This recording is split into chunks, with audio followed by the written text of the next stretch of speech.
This is a presentation from Van Wagner on the Liberty Flames Sports Network, presented by Avish Financial Services. It's time for Liberty Flames baseball. The 0-1. Swing, high fly ball, deep right field. Did he get enough?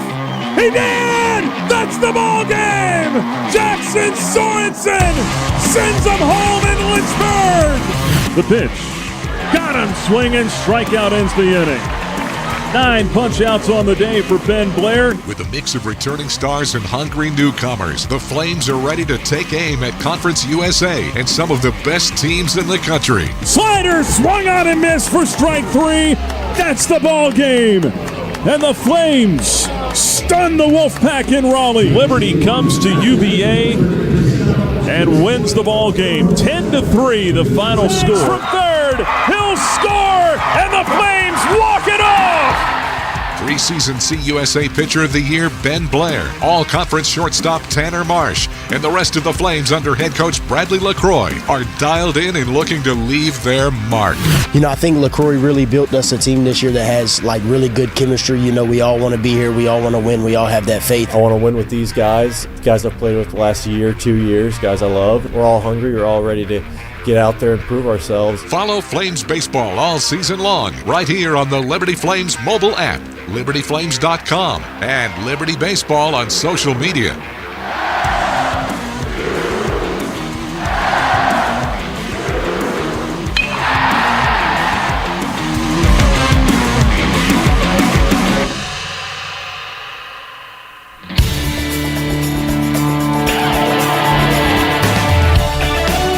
This is Liberty University Baseball from Van Wagner on the Liberty Flames Sports Network, presented by Avish Financial Services.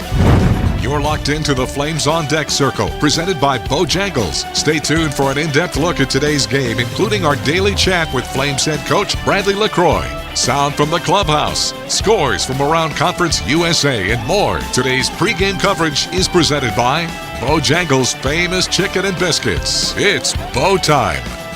Liberty Baseball is also brought to you by Carter Bank, Life Lived Full. Foster Fuels, providing reliable service for 100 years. Lynchburg Nissan, nobody beats our prices, nobody. And by Rogers Heating and Cooling, servicing Greater Lynchburg's HVAC and electrical needs. It's time now for the Flames on Deck Circle, presented by Bojangles. Now, we take you to the ballpark for exclusive pregame coverage of Liberty Baseball from Van Wagner on the Liberty Flames Sports Network, presented by Avish Financial Services. Hello again, everyone. Welcome back to Presley Askew Field on the New Mexico State University campus here in Las Cruces. Today it is the third and final game of the series as the Liberty Flames go for the sweep today of the New Mexico State Aggies. I'm Nick Pierce saying hello to you on this Sunday afternoon or Sunday morning here in Las Cruces. Flames and Aggies meeting for the final time today. Liberty looking to win its 6th straight ball game after taking both games from the Aggies yesterday. The Flames completing the suspended Game 1 from Friday with a 15-4 win, and then had to complete a comeback win last night in the nightcap. Liberty taking Game 2 by the final of 9-7 on the heroics of Nick Barone. A 3-run home run in the top of the 9th inning to give the Flames the lead. Liberty with its third come-from-behind win when trailing in the 9th inning this year, and the 7th when trailing in the 7th inning or later. Flames get it done here last night. They've taken the series. Now they have a chance to take all 3. Liberty comes in 21 games over 500. Game number 48 of the 2026 season. Liberty with the overall record of 34-13, 17-6 in Conference USA. That's good for second place. And just 2 games out of first. The Flames have been able to shave a game off the deficit to Jacksonville State. The Gamecocks splitting the first 2 games of its series at Missouri State. So Liberty now just 2 games out of first place. And the Flames are 16-5 on the road now. That is the 5th best road record in all of college baseball. Flames have been exceptional away from Lynchburg this year. They hope that continues today. Meanwhile, it's a New Mexico State team playing its 46th game of the season. The Aggies come in 7 games under 500 at 19-26 overall, 8-15 in the conference, and 14-10 here on their home field. So when they've been good, it's usually been at home. They've won 14 of their 19 games here, but the bullpen bit them in a big way yesterday. In the first game of the series, New Mexico State's bullpen logged 5 innings, allowed 12 runs, did not strike out a batter, and walked 6. That's not winning baseball. And then in the 9th inning last night, when they had Julio Ramos on, he'd gotten them out of a jam in the 7th inning, worked a clean 8th inning, and then blew the save in the 9th. Now, not all of his own doing. He gives up the leadoff hit to DeCandido. Jordan Jaffe hits a tailor-made double play ball to the shortstop Vest. Vest throws it away at second. They get no one on that play, and that cracked the door open for the Flames, in all honesty. Sorensen with the bunt to move runners to second and third after that for just the first out of the inning. And then Nick Barone with the 3-run home run after that to give Liberty the lead. If you turn the double play there, if you're New Mexico State, I don't know that we see the same outcome. I mean, maybe Sorensen or Barone hit one to tie it.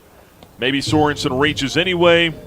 You don't know how that's going to play out. But statistically, when it's 2 outs and nobody on in the 9th inning, teams don't often come back. So if they're able to turn that double play there, that could have changed the whole complexion of everything. But fortunately for the Flames, they weren't.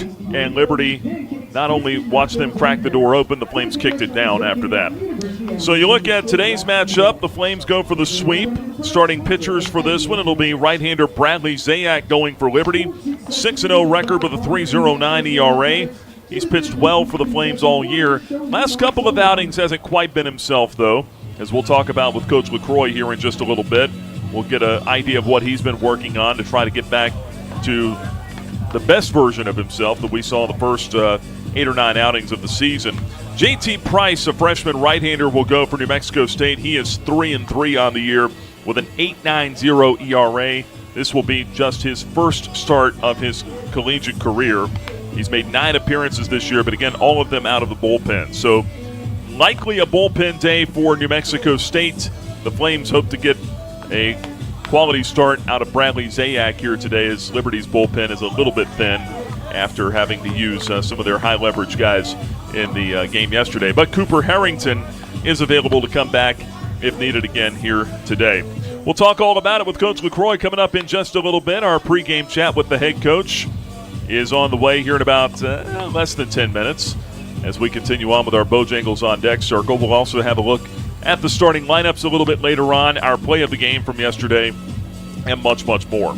Good weather here today, fair skies overhead, warm temperatures. I think supposed to get up into the upper 70s here today, but very little humidity. Very pleasant day for a baseball game as the Flames and Aggies finish up the series.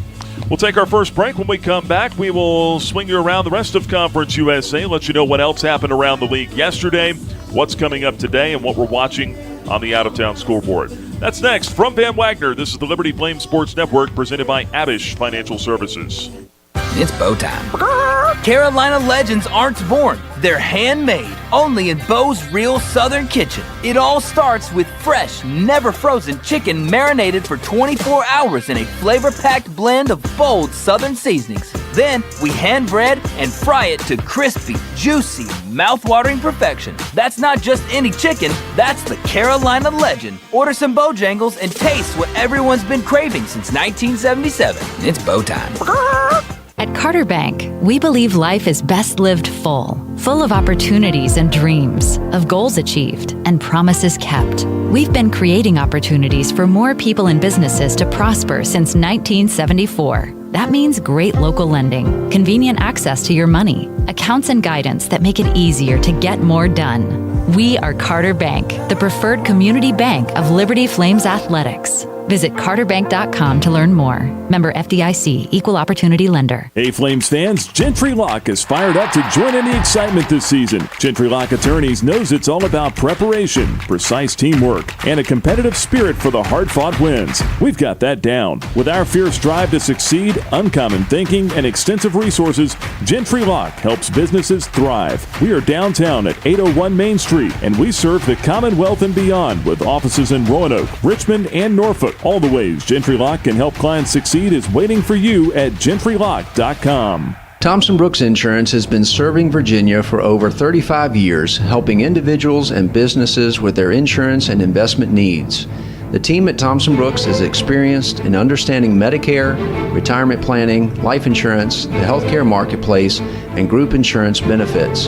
Call Thompson Brooks Insurance at 434-385-8500. That's 434-385-8500, or visit them online at thompsonbrooksinsurance.com. Thompson Brooks Insurance, planning today for tomorrow. You're listening to pregame coverage of Liberty Baseball from Van Wagner on the Liberty Flames Sports Network, presented by Abish Financial Services. Now, back to the Flames on Deck Circle, presented by Bojangles. Liberty and New Mexico State, Game 3 of the series coming up here this afternoon from Las Cruces, New Mexico. Nick Pierce back here with you in the Bojangles on Deck Circle. Flames looking for the series sweep of the Aggies here. Liberty has still not lost a road series all season long, and they've only got one more road series to play. That's coming up in Middle Tennessee here in a couple of weeks. Flames will head home for a 5-game homestand after this one today, starting on Wednesday night against a much-improved Virginia Tech Hokies team. They are playing some good baseball right now. RPI up to 32 for the Hokies, so a good opportunity for the Flames to continue to pad that resume on Wednesday night. But first things first, tend to the matter at hand. That is the New Mexico State Aggies here today. As New Mexico State, you know, they're going to come out here with a sense of urgency. Don't want to get swept, certainly on their home field. New Mexico State also fighting for a spot in the Conference USA tournament. That's coming up here in a couple of weeks, or about 3 weeks, rather, down in Kennesaw, Georgia. And we know that the Flames are going to be there mathematically now. Flames are in the conference tournament. Elsewhere, though, New Mexico State 8-15 right now. If it all ended today, New Mexico State wouldn't be in the tournament. They're one game back of Sam Houston for the final spot in the field. Flames, again, looking at the top of the conference. Liberty just 2 games back of Jacksonville State for first place. And now a 2-game lead on Missouri State and Louisiana Tech and Dallas Baptist. Those 3 are tied for third place. Those seedings are so important because not just trying to win a conference championship in the regular season, not just trying to pad your resume for an at-large bid to the NCAA tournament, but if you're thinking about trying to win that conference tournament, tiebreakers go to the higher seed. So remember, it's a 9-team pod system this year, 3 teams of 3 pods of 3 teams each. The winners of those 3 pods advance to the semifinals, and then you've got one wild card team, which is essentially taken amongst all of the second-place teams in those pods. You're going to have 3 teams that finish second in their pod. Well, if they're all 1-1, hypothetically speaking, then whoever has the highest seed of those 3 teams will advance and be the 4th team in the semifinals. So seeding is just crucially important here for this conference tournament if you're thinking about trying to win the tournament and then get that tournament championship and the automatic bid to a regional. So that's something else to keep in mind here as well. Looking back at the results from yesterday, Jacksonville State took Game 2 of the series at Missouri State. They've evened it up with a 10-2 win over the Bears. Game 3 coming up here this afternoon. Western Kentucky an 11-0 win yesterday over Middle Tennessee. Kennesaw State beat Sam Houston for a second straight day, 7-6 the final in that one. Louisiana Tech a 5-4 win over Dallas Baptist. Delaware beat FIU 8-3. And you look down there, Delaware and FIU. Delaware still 5 games out of the last spot in the conference tournament with just 7 games to go. I mean, it's not mathematically impossible for Delaware, but it's going to be really tough. And it's getting really tough now on FIU. The Panthers are 6-17. They're 3 games out of a spot and still would have to leapfrog New Mexico State to get to the conference tournament cutoff line at the top 9 teams out of 12. The top 9 teams out of 12 go to the conference tournament. FIU, though, they have really struggled on the road. They've lost the first 2 games of this series at Delaware. In fact, head coach Rich Witten's team has not won a conference road game this season. The Panthers are 0-11 when playing a conference game outside of Miami. In fact, they're just 1-17 on the road overall, so that's been the biggest problem for the Panthers this year. But coming up this afternoon, all afternoon games around Conference USA today. You've got actually one game going on at the moment. I forgot there was one that started about 45 minutes ago. Delaware and FIU already underway in Game 3, bottom of the third. Delaware leading at 5-3 over FIU. So, again, the Blue Hens are trying to sweep that series. Coming up at 1 o'clock, Missouri State and Jack State. We'll have our eyes on that one. Sam Houston and Kennesaw State also at 1. 2 o'clock starts for Louisiana Tech at Dallas Baptist and Western Kentucky at Middle Tennessee. Out-of-town scoreboard built by Frank Good Builders. When we return here on the Bojangles On Deck Circle, we'll continue on here and have our pregame chat with the head coach, Bradley LaCroix. But first, before we go to break, let's take you back to yesterday and bring you our play of the game. It's time now for the play of the game, presented by Freedom First Credit Union, where people bank for good. 1-0 pitch. Instead, there's a line drive to second. Caught Swafford on to first. Double play. Sorensen holds the bag.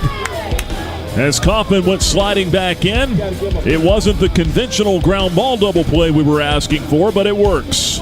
That was the play of the game, presented by Freedom First Credit Union. Stay tuned. The Flames on Deck Circle, presented by Bojangles, continues after this from Van Wagner on the Liberty Flames Sports Network, presented by Abish Financial Services.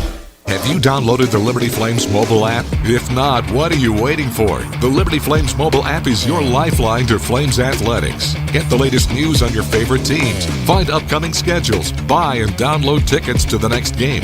Listen to podcasts and hear our online Liberty Flames Sports Network audio broadcasts. High fly ball, deep center field. Snyder going back. It's out of here. It's all on the Liberty Flames mobile app. Download it for free from your mobile app store today.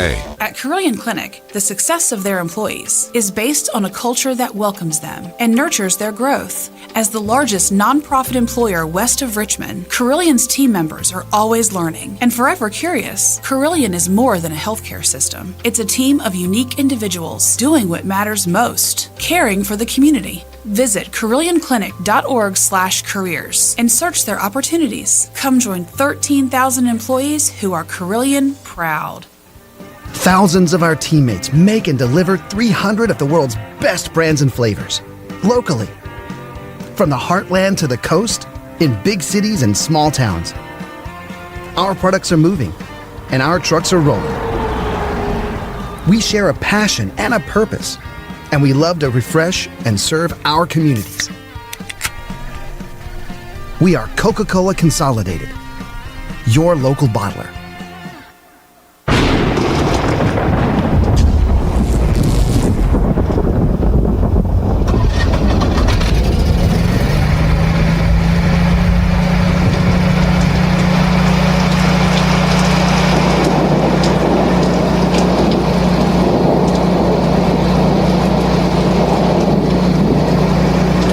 Rogers Heating, Cooling, Electrical, and Plumbing. Your certified Generac backup generator experts. Online at callrogers.com.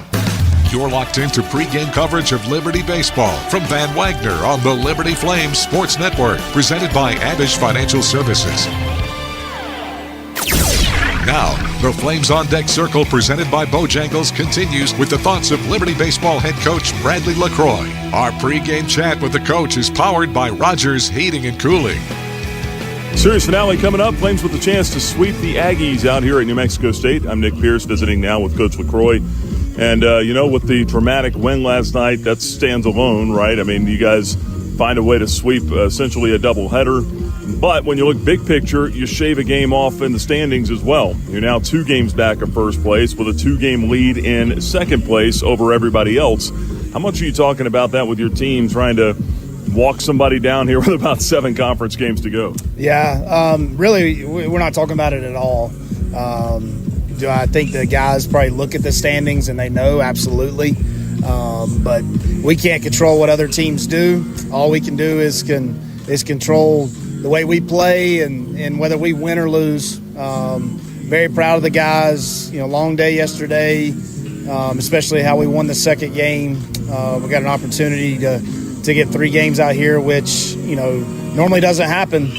It's a tough place to play, a lot of travel, but our guys have been tough and resilient this weekend, and hopefully it continues today. A lot of travel, but your team has the 5th best road record in the country right now. We've talked about it before, playing well on the road. How much does the maturity of this team help with that? Yeah, I think it's huge. The experience, just the maturity of this group, and, knowing that, it's tough to play on the road and it's just you, and a lot of places we got to bring our own energy, and they do a great job of it. And the number one thing that we have is we have belief. We believe we're going to win every game. It showed up again last night. So it's been a good group. Only 2 home runs in this series. That was your first last night from Nick Barone. Are you surprised that the ball's not flying a little more than it has? Yeah, especially when you watch BP. BP is balls are flying out left and right. I think you give a credit to the pitchers on both sides. Have been doing a good job of keeping them all down, mixing. Been a lot of off-speed pitches. But yeah, it's surprising. Obviously they got one yesterday, and then Nick's big one last night. I will say this: the gaps are big. So a couple balls up in the air in the gap that I think in a normal ballpark outfielders catch, but they just keep going. And then, but it's unique. But obviously, it's been a good experience so far.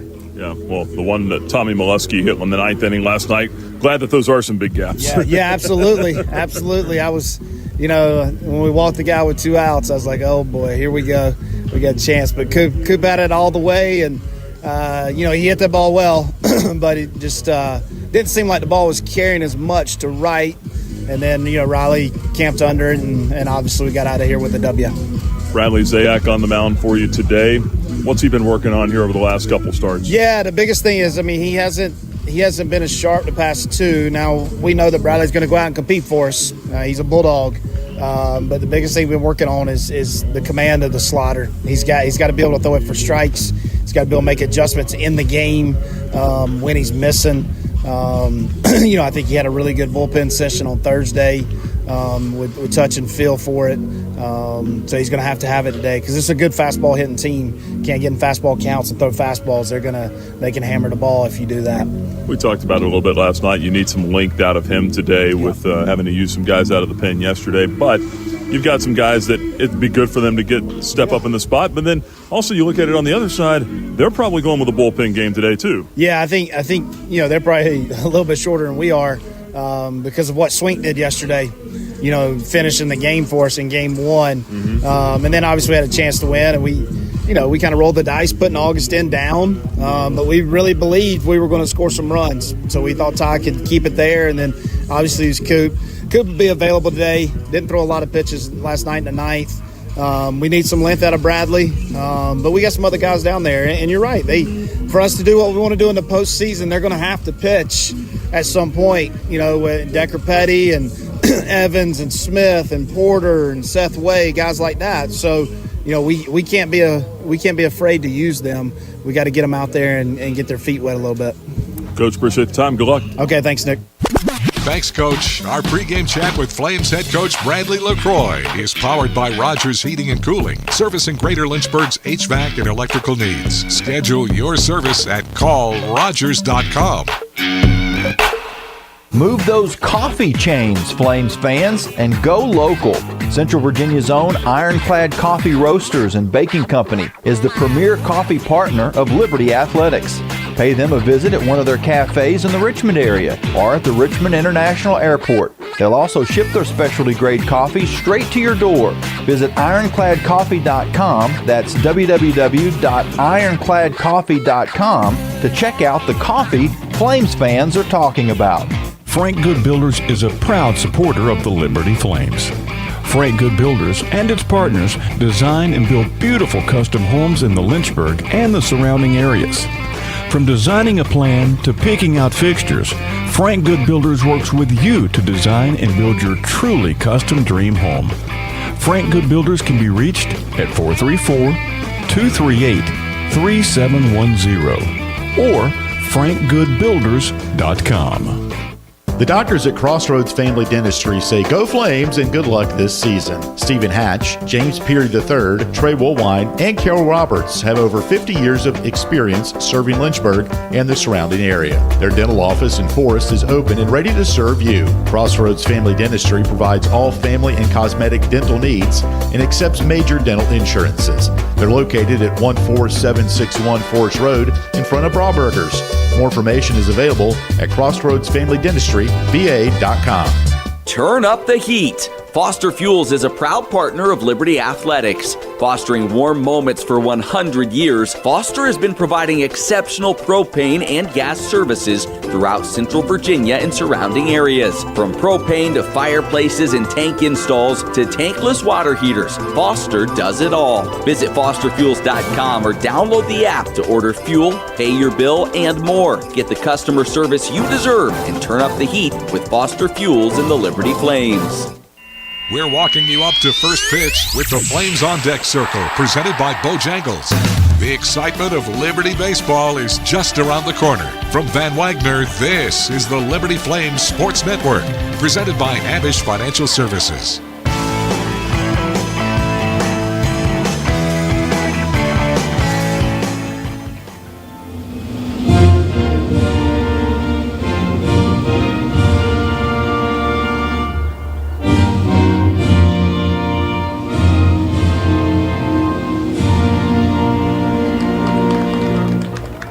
And we welcome you back to Las Cruces, New Mexico. Third and final game of the series coming up with Liberty and New Mexico State here this afternoon. The Flames go for the sweep.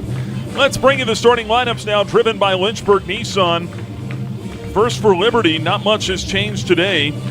Leading off, playing shortstop, it's Tanner Marsh, followed by the right fielder Riley DiCandido batting second. Then it's Jordan Jaffe at third base, hitting third.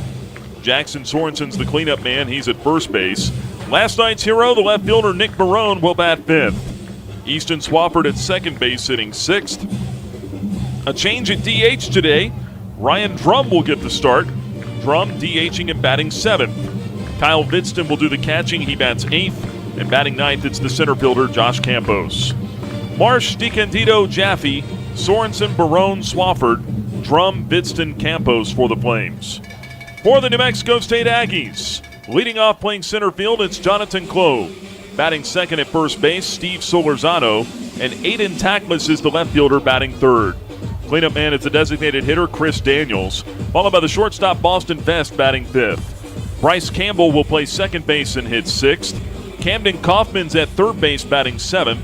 Batting eighth in right field is Tommy Molesky. And hitting ninth is the catcher, Brandon Clisby. They go Clove, Solorzano, Tackless, Daniels, Vest, Campbell, Kaufman, Molesky, and Clisby, the starting nine for New Mexico State. Right-hander JT Price on the mound for the Aggies. Right-hander Bradley Zayak for the Flames.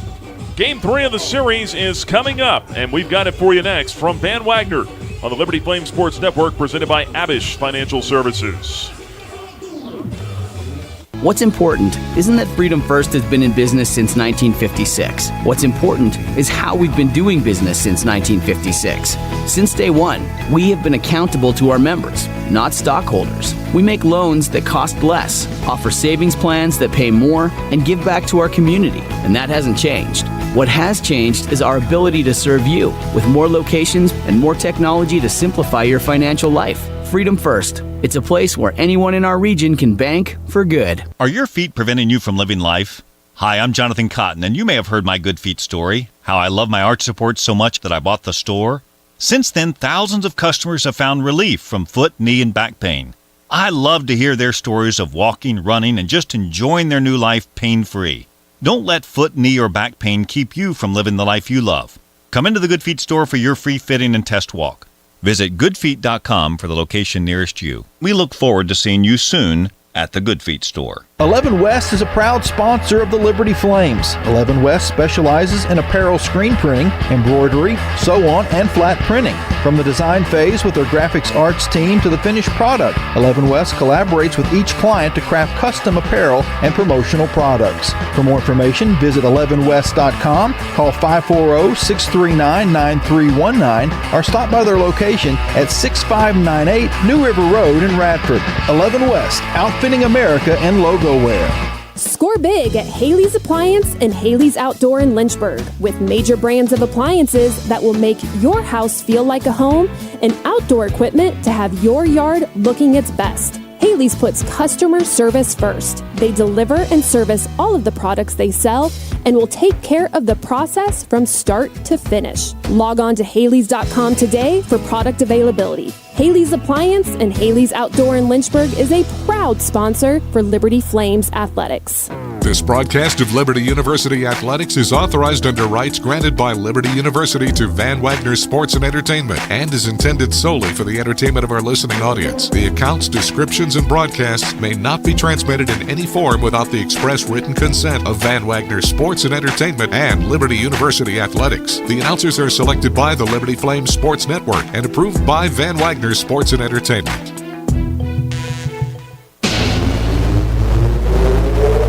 It's time for Liberty Flames Baseball. The 0-1. Swing, high fly ball, deep right field. Did he get enough? He did! That's the ball game! Jackson Sorensen sends them home in Lynchburg! The pitch. Got him swinging. Strikeout ends the inning. 9 punch-outs on the day for Ben Blair. With a mix of returning stars and hungry newcomers, the Flames are ready to take aim at Conference USA and some of the best teams in the country. Slider swung on and missed for strike 3. That's the ball game. And the Flames stun the Wolfpack in Raleigh. Liberty comes to UVA and wins the ball game. 10-3, the final score. From third, he'll score, and the Flames walk it off.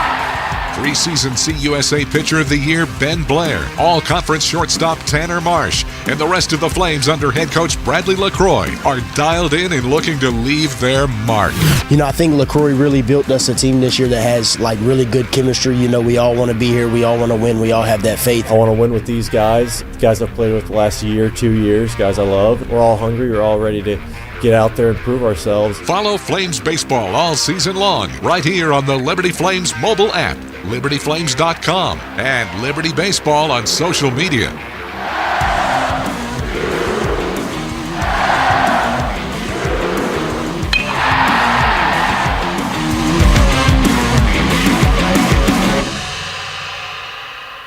It's time to play ball. Welcome to live play-by-play coverage of Liberty Baseball from Van Wagner on the Liberty Flames Sports Network, presented by Abish Financial Services. Today's game is brought to you by Bojangles' famous chicken and biscuits. It's Bo time. Liberty Baseball is also brought to you by Carter Bank, Life Lived Full. Foster Fuels, providing reliable service for 100 years. Lynchburg Nissan, nobody beats our prices, nobody. And by Rogers Heating and Cooling, servicing Greater Lynchburg's HVAC and electrical needs. Now let's take you out to the ballpark for the call of the game. This is Liberty Baseball on the Liberty Flames Sports Network from Van Wagner. 67 degrees in Las Cruces, New Mexico. Fair skies overhead. I don't think there's any threat of rain in the forecast here this afternoon, but the Flames and the Aggies will play Game 3 here as Liberty looks to take the series sweep this afternoon. New Mexico State's taking the field wearing the same home white unis they have had this weekend. Flames transition to the red tops today with the white letters and numbers, cursive script across the chest spelling out Liberty, red caps and white pants for the visiting Flames. Umpires for this one, Jared Higdon is the crew chief behind the plate. Courtney Lowrance at first base, Mark Stewart over at third. And I love the powder blue polos today from the umpiring crew with the gray pants. Right-hander JT Price on the mound. The freshman about to make his first collegiate start. He's completed his warm-up tosses. Tanner Marsh stands into the right-handed batter's box, and we are ready to go. Our first pitch is swung on and missed by Marsh. We're underway at 1:04 Eastern, 11:04 local time. No balls and a strike on Tanner Marsh. First pitch of the ball game, as always, presented by Relevant Law. Find them at relevantlaw.com. And the 0-1 caught the outside corner with a breaking ball for a strike. 0-2 on Tanner Marsh. Marsh on the weekend, 4 for 12 with 2 RBIs and a couple of runs scored. Here comes the 0-2 pitch from Price. Over but low. 1 ball, 2 strikes, the count on the Flames shortstop. They lead off all year for Liberty. Among the league leaders in hitting in Conference USA, batting .366 entering play today. Just underway, the 1-2 pitch to Marsh. Swung on, little tapper past the mound, out towards short. Vest has it, but the throw to first is late. That ball was hit too softly for the infielder to make a play, and Tanner Marsh has an infield hit to lead things off in the top of the first. Good start for the Flames. Marsh now on a 12-game hitting streak.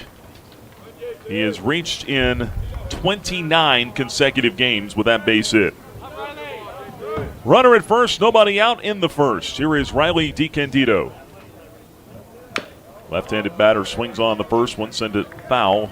Slow roller over by the Flames dugout. 0-1 on DiCandido.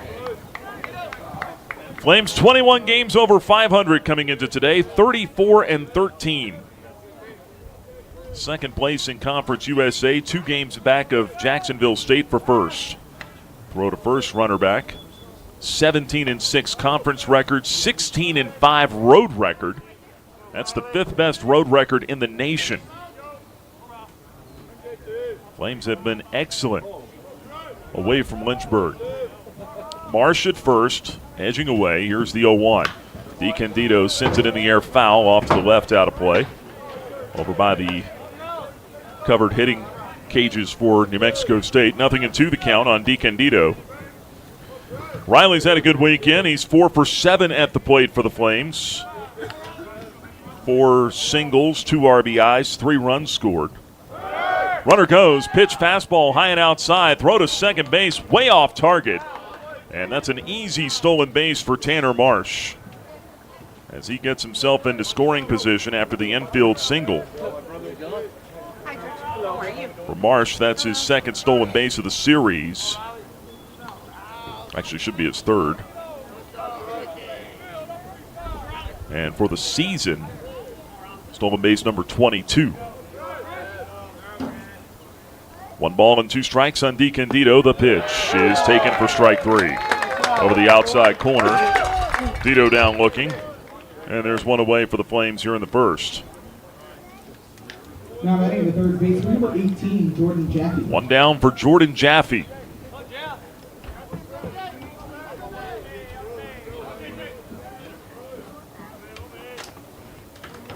Jaffe, the 3rd baseman. 3 for 8 in the series. Takes the first pitch strike from Price, 0-1. He struck out yesterday for the Flames in the 7th inning.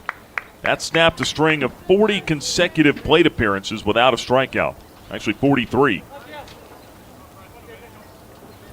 Marsh dancing around at second. Pickoff throw down there, and Tanner almost got caught. He was making a motion toward third base. Price turned around and slung it down there, but Tanner back in with a head-first slide. No balls and a strike on Jaffe. 1 out, a man at second. Turn and a lob down to second base again with Tanner dancing around down there. This time he's back in standing. Trying to draw the attention of Price. Better worry about the hitter at the plate. Jordan Jaffe's been on quite a tear.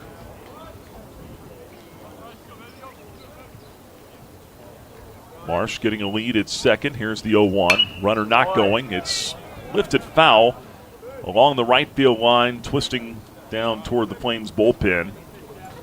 Steve Solorzano giving it a chase, but counts 0-2 on Jaffe. Jaffe last week named the Dick Hauser Trophy Award National Co-Hitter of the Week. Comes the 0-2 pitch. Fly ball sent to right field. Molesky coming in on it, and he'll tuck it away for the second out of the inning. Marsh puts it in park at second base. 2 down. That'll bring up Jackson Sorensen. Now batting the first baseman, number 4. You know, the Flames' comeback win last night, you got to give Sorensen a lot of credit. He laid down that sacrifice bunt, which he didn't get asked to bunt a whole lot, but got the runners into scoring position for Nick Barone. Also had a couple of hits in that game as Price steps off the rubber before the first pitch. Sorensen went 2 for 4 on the night in game 2, 3 RBIs. Turn, pickoff, throw down to second, and Marsh is back in with a dive again.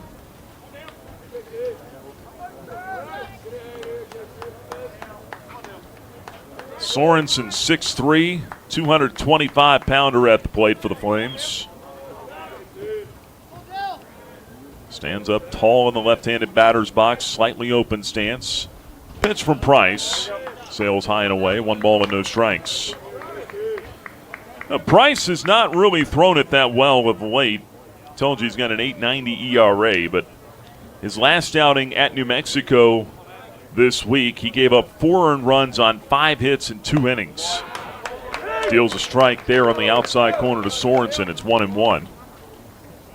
The outing prior to that, out of the bullpen at Jacksonville State, he gave up 3 earned runs on 1 base hit with a walk and a strikeout. 1-1. Caught the outside corner again with a fastball. 1-2 now on Sorensen. Gave up an earned run in 1 inning at Arizona State. Now, despite the 3 earned he took the loss at Jacksonville State. I was about to say got the win. Marsh takes off, delayed steal, 1-2 pitch, sent foul out of play off to the left. And the count stays 1 ball and 2 strikes on Jackson Sorensen. But this kid's given up 7 earned runs over his last 3 innings pitched. 8 earned over his last 4 innings. Price ready with the 1-2 pitch. Inside, missed with a fastball to Sorensen. That'll even it up. 2 balls, 2 strikes. I don't think the Aggies are asking for a whole lot out of him today. They just want him to go out there and try to get them off to a good start. A couple innings of work probably. Turn, pickoff, throw down to second base, and the ball goes into center field. Marsh gets up. He's headed to third, and he'll be there standing on the throwing error by Price. Well, you keep throwing down there, eventually something bad's going to happen, and that's what happened to Price there. First error for New Mexico State today. Aggies made 3 errors here last night in the second game. So the runner at third now with 2 outs, and the pitch to Sorensen. Swung on, popped him up into left field. Tackless waiting on it to come down, and he'll put it away for route number 3. And that's it for the Flames in the first. They get the leadoff man on, but fail to score. We go to the bottom half of the first inning in Las Cruces. 0-0, our score. From Van Wagner, this is the Liberty Flames Sports Network, presented by Abish Financial Services. Every great athlete knows the final minutes of the game are where champions are made. Whether it's the last inning, the fourth quarter, or overtime, every move counts. One smart play can seal the win, and one mistake could cost it all. The same can be said for retirement. I'm Abe Abish, founder of Abish Financial Services. Those last 5 to 10 years before you retire, that's your final stretch. At Abish Financial, we can help build a game plan for taxes, healthcare, and income for the years ahead. Call us for your customized retirement playbook, 571-406-4411. If you're over 59 and have $500,000 or more of investable assets, we can create your plan complimentary. 571-406-4411 or visit abishfinancial.com. Investment advisory services offered through Abish Financial Wealth Management, LLC, a registered investment advisor firm. Insurance services offered through Abish Financial Services, Inc., licensed in Virginia. Want a unique experience for your next Flames home game? Watch from the Flame Train. See the game in our right field locomotive and have a private area for your group. Call 434-582-SEAT or go to libertyflamesbaseball.com for more details. Right-hander Bradley Zayak ready to go to work here for the Flames as we go to the bottom half of the first inning in Game 3. 0-0 our score. And noticed a pretty lengthy conversation in between innings between head coach Bradley LaCroix and Jared Higdon, the home plate umpire, and the crew chief. And it looked to me like they were talking about pitchers and deliveries, what you can, what you can't do, what they're going to call as a balk, what they... And I don't know if it was related to JT Price in the first inning or if they were actually talking about maybe Bradley Zayak and what he does on the mound. Remember, he got called for a balk a couple weeks ago at Dallas Baptist.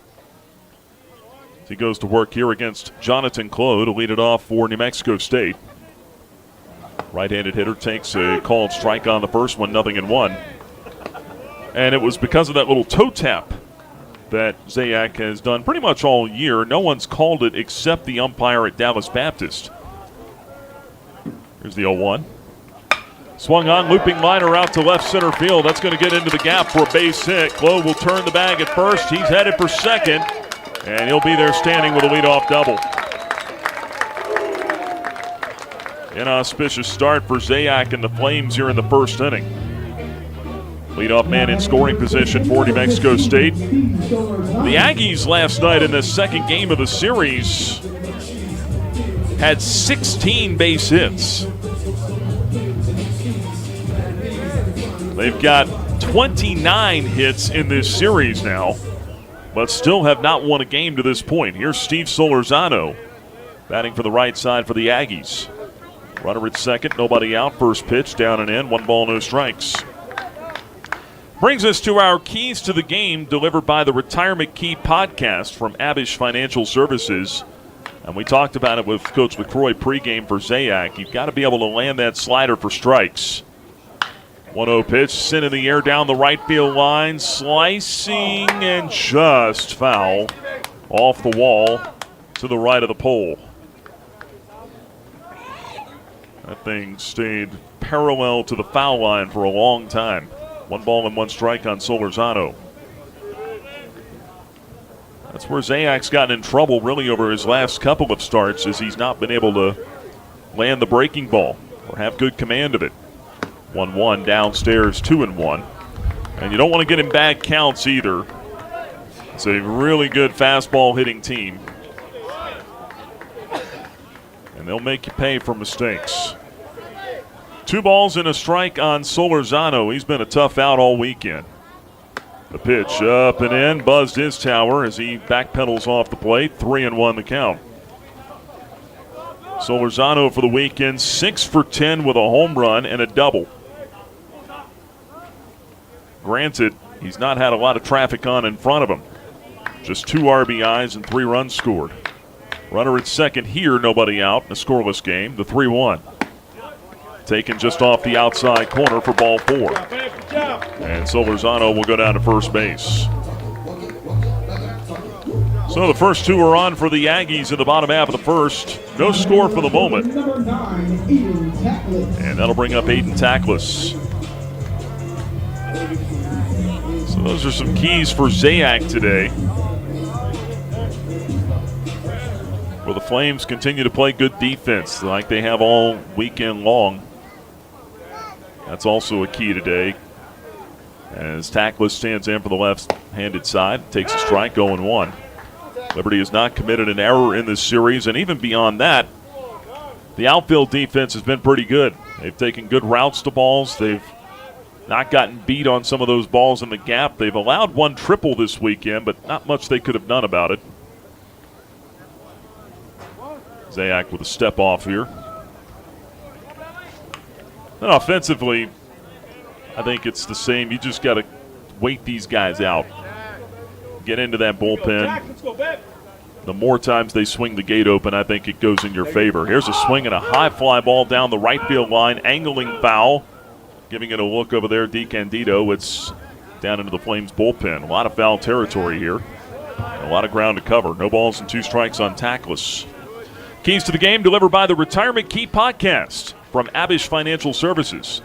Find it wherever you get your podcasts. 0-2 to Tackless, the left-handed batter. 3 for 9 on the weekend with an RBI. for New Mexico State. Here's the 0-2 now from Zayak. Missed outside with it. 1 ball, 2 strikes. Tackless, the Manhattan transfer this year. First season with the Aggies, hitting .302. 4 homers, 31 driven in. Runners at first and second. And Zayak sets at the belly, checks second. Now the 1-2 pitch. Down and in, 2-2.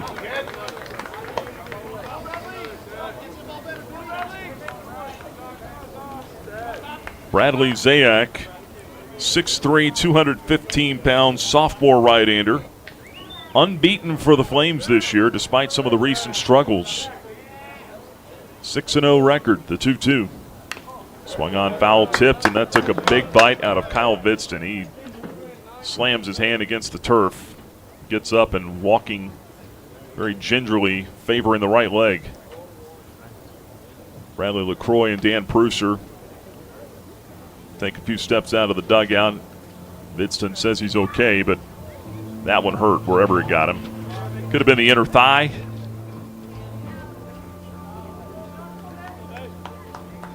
Rough life as a catcher. 2 balls and 2 strikes on tackless. Vidston catching for a 3rd straight game in this series.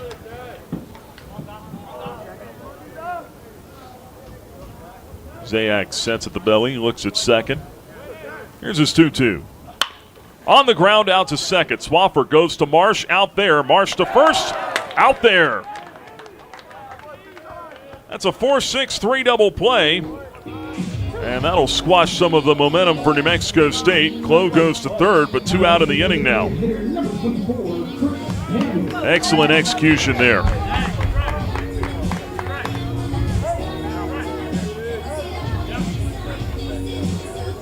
If you can keep these guys on the ground, that'll go a long ways towards having success. There's Chris Daniels now. Runner at third, 2 down, scoreless game in the first. The pitch. Daniels checked his swing, took a strike instead, 0-1. Couldn't pull the trigger on that sinker from Zayak. Daniels, the DH, on the year hitting .322, 6 home runs, 37 knocked in. Clough dancing around at third base. Zayak unfazed, delivers the 0-1 pitch, and caught the outside corner again with a strike. It's 0-2 now on Daniels. Like he went to a slider that time. That's encouraging. Let's see if they throw it a little further out there this time. They set up away. 2 out. Here comes the 0-2 pitch from Zayak. Got him looking. Strike 3 called right down the middle. Daniels with a look of bewilderment on his face. He couldn't believe it. Froze him on a fastball to retire the side, and that's it for the Aggies in the first. No runs, a hit, no errors, 1 left. Great work by Bradley Zayak to clean up his own mess. We go to the top half of the second. Still no score in Las Cruces. Lynchburg Nissan is at it again. Right now, save big with up to $7,300 off MSRP on select vehicles, or get 0% financing for 60 months on 4 of our most popular models. 0%, 60 months, 4 models. But hurry, this is a limited time offer you don't want to miss. Got a trade? Get up to 130% of fair KBB value. No matter the condition. Stop by, give us a call, or shop online at lynchburgnissan.com for the best selection and unbeatable deals. And remember, Lynchburg Nissan is the home of the 1,000,000-mile warranty. Nobody beats our prices. Nobody. Hey Flames fans, Gentry Lock is fired up to join in the excitement this season. Gentry Lock Attorneys knows it's all about preparation, precise teamwork, and a competitive spirit for the hard-fought wins. We've got that down. With our fierce drive to succeed, uncommon thinking, and extensive resources, Gentry Lock helps businesses thrive. We are downtown at 801 Main Street, and we serve the Commonwealth and beyond with offices in Roanoke, Richmond, and Norfolk. All the ways Gentry Lock can help clients succeed is waiting for you at gentrylock.com. Now back to more Flames baseball from Van Wagner on the Liberty Flames Sports Network, presented by Abish Financial Services. 0-0 game going to the top half of the second inning in Las Cruces, New Mexico. Nick Pierce with you for the third and final game here. The Flames going for the series sweep of the Aggies. Playing Selena here? That's what it sounds like. Oh, yeah. That's the first time I've heard that this weekend. We talked about the country music they played here. Garth Brooks from Alabama. I was a huge fan of Selena. Man, she had some good stuff in the 90s.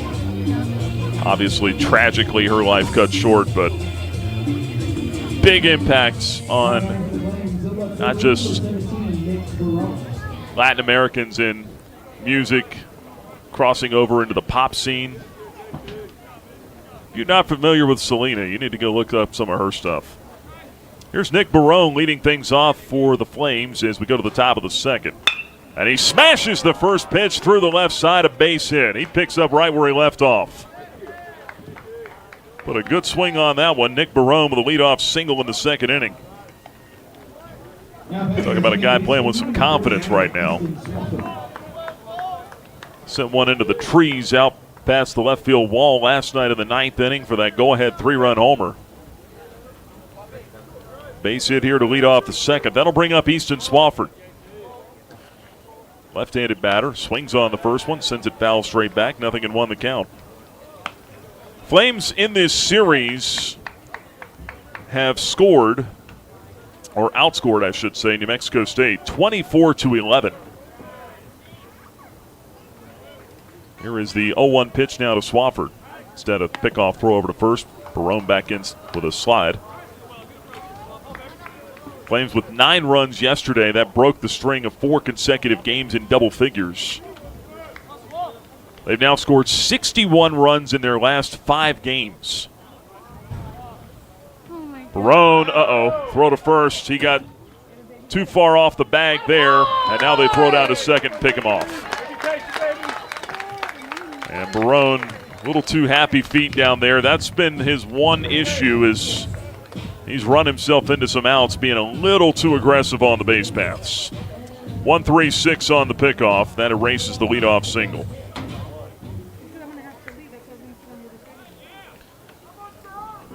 So 1 out, the base is clear now, and the 0-1 pitch to Swafford misses outside. 1 ball and 1 strike. Barone, probably slightly above average runner, but he's been incredibly efficient. 17 out of 18 in stolen bases coming in. Pitch here in for a strike with a breaking ball. It's 1-2 now on Swafford. Easton Swafford on the year hitting .267. On base .414, slugging .317 with a home run. 1-2 pitch, soft liner up the middle. Out at short, 1 bounce for Vest. Got to hurry, throw to first just in time to get him. 2 away for the Flames in the second inning.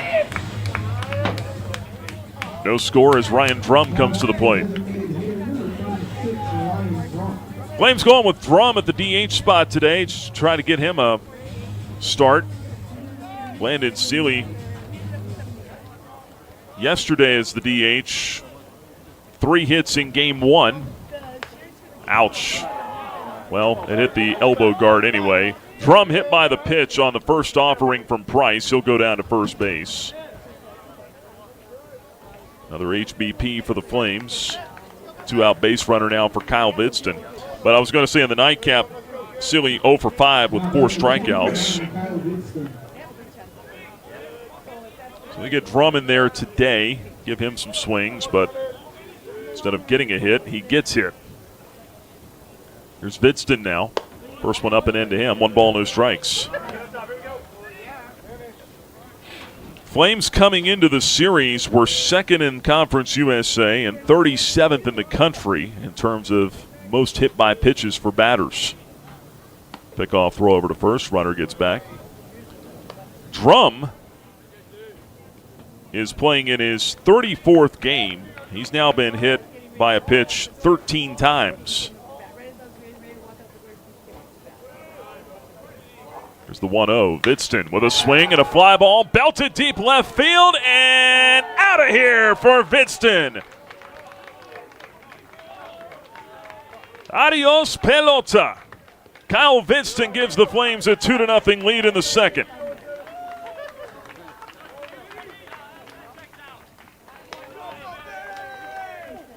Kyle Vidston with his 4th home run of the season.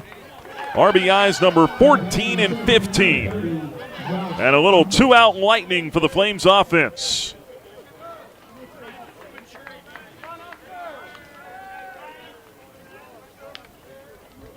6th home run given up by Price this year. And it happens just like that, an HBP and a homer. Here's Josh Campos now. Right-handed batter stands in, the first one to him. Taken just below the knees for ball one. Campos in the series for the Flames. Had a pretty good weekend, 3 for 6 at the plate, 4 walks, a couple doubles, 4 runs scored. Takes a strike here, that'll even the count at 1-1. Just the 3rd home run hit in this series between these two clubs. Swing and a miss. 1-2 now on Campos. Came up and in on him that time. 2-0 Flames, top half of the second.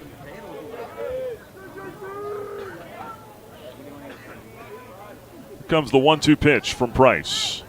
Got him swinging. Fastball away, strikes out Campos for his second punch out of the ball game. And that'll do it for Liberty in the second inning, but the Flames strike with a 2-run homer from Kyle Vinston. Flames take the 2-0 lead to the bottom half of the second in Game 3. You're listening to Liberty Baseball from Van Wagner on the Liberty Flames Sports Network, presented by Abish Financial Services. True Flame fans know where to shop to show their pride. Shop LibertyFlames.com. We're your one-stop shop for official Liberty Flames merchandise. Plus, all orders ship free. Go red, white, and blue and visit ShopLibertyFlames.com today. That's ShopLibertyFlames.com. ShopLibertyFlames.com is a proud sponsor of Liberty Athletics. For all your Liberty Flames apparel needs, visit ShopLibertyFlames.com today. Owned and operated by a Liberty alum, Larry's Tire and Auto Repair offers complete auto service including tires, preventive maintenance, and more. Larry's Tire carries all major brands and is open from 8 a.m. to 5 p.m. Monday through Friday at any of their 4 locations, with 2 in Lynchburg, 1 in Forest, and 1 at Able Tire in Concord. More information on Larry's Tire is available at larrystireservice.com. Follow us on social media. Search LFSN Radio on X, formerly known as Twitter, Facebook, and Instagram for great content from Van Wagner on the Liberty Flames Sports Network, presented by Abish Financial Services. 2-0 Liberty at New Mexico State on the 2-run home run by Kyle Vinston in the top of the second inning. And some early run support for Bradley Zayak as he goes back to work here. The Flames in this series with 2 outs have now produced 11 2-out RBIs. That's been kind of a staple of this club throughout the year. They're not afraid to start a rally with 2 outs. Boston Vest will lead it off for New Mexico State as we go to the bottom half of inning number 2. First pitch from Zayak is in there for a strike, 0-1.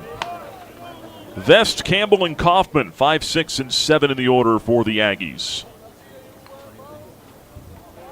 Vest, the shortstop, hitting from the right-hand side. The 0-1. Slider, checked his swing. No, he didn't. He went around. Strike 2 on Vest. 265 hitter with a home run and 27 RBIs. At the plate for New Mexico State. Been a pretty good player for them. Had that crucial error in the 9th inning last night, though, the 0-2. Chopped on the ground toward third. 2-hopper into the glove of Jaffe. He'll send it on over to first. Good stretch by Sorensen. And the Flames get out number 1 in the second. Coca-Cola proud to sponsor Liberty Baseball on the radio. Stay tuned after today's game for the Coca-Cola 10th Inning Show. Coke, taste the feeling. Bring up Bryce Campbell now for the Aggies. Starting at second base for a second straight game. Right-handed hitter. Very right-handed heavy lineup. The pitch, disappearing changeup, swung on and missed, 0-1. Campbell yesterday, 3 for 5 across 2 games. 3 base hits, all singles. The 0-1. Another changeup, cut on and missed, 0-2. Well, you've gotten 2 bad swings out of that pitch. Do they go back to it again here? That's the question. Zayak into the wide. Here comes his 0-2 offering. Low and outside, and it's 1-2. And now Jake Angier, head coach, is on his way out. And he pointed toward Bradley Zayak as he's coming out here to home plate umpire Jared Higdon. They're talking about something related to the pitcher. Bradley LaCroix has emerged from the Liberty dugout, just waiting to see if his input is needed. And he keeps motioning out there towards Zayak. It's something with him coming set.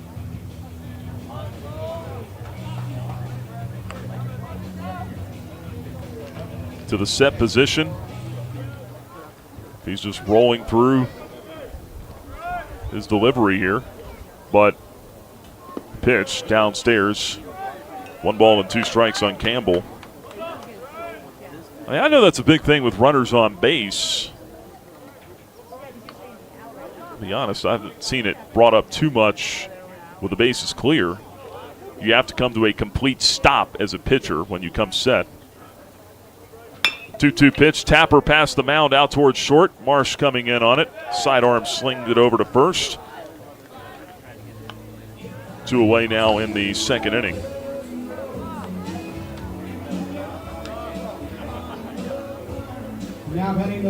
Well, at least it wasn't something about his wristband this week. That was a few weeks ago back at Liberty, Jacksonville State, right before the start of the game, making an issue of one of the armbands that Zayak wears out there. First pitch to the right-handed batter. Kaufman misses low and away. Ball 1. Just silly. Flames won that series, though. That's all that matters. They won that game, too. Here's the 1-0. Another good changeup. Swung on and missed. 1 ball and 1 strike. Seems like he's found something here. Sinker slider change for Bradley Zayak, the East Carolina transfer in his first season with the Flames. 1-1 pitch, hit on the ground, foul over by the third base dugout. 1 ball and 2 strikes. Kaufman at third base, hitting .279 on the year, a home run, 28 RBIs. 3 out of 7 in the series. 2 out, bases clear. Flames lead it 2-0. Here's the 1-2. Taken high. 2 balls and 2 strikes on Kaufman. Kyle Vidston, 2-run homer in the top of the second, all the scoring so far. Wynn pushing out to left center field. Zayak stares in over his glove, now goes into the wide. Here's his 2-2. Swung on and missed, strike 3. Off-speed pitch again from Zayak, takes down Kaufman. His second strikeout of the ball game. And down go the Aggies in order 1-2-3 in the bottom half of the second. We head to the third in Las Cruces. Flames on top, 2-0. Frank Good Builders is a proud supporter of the Liberty Flames.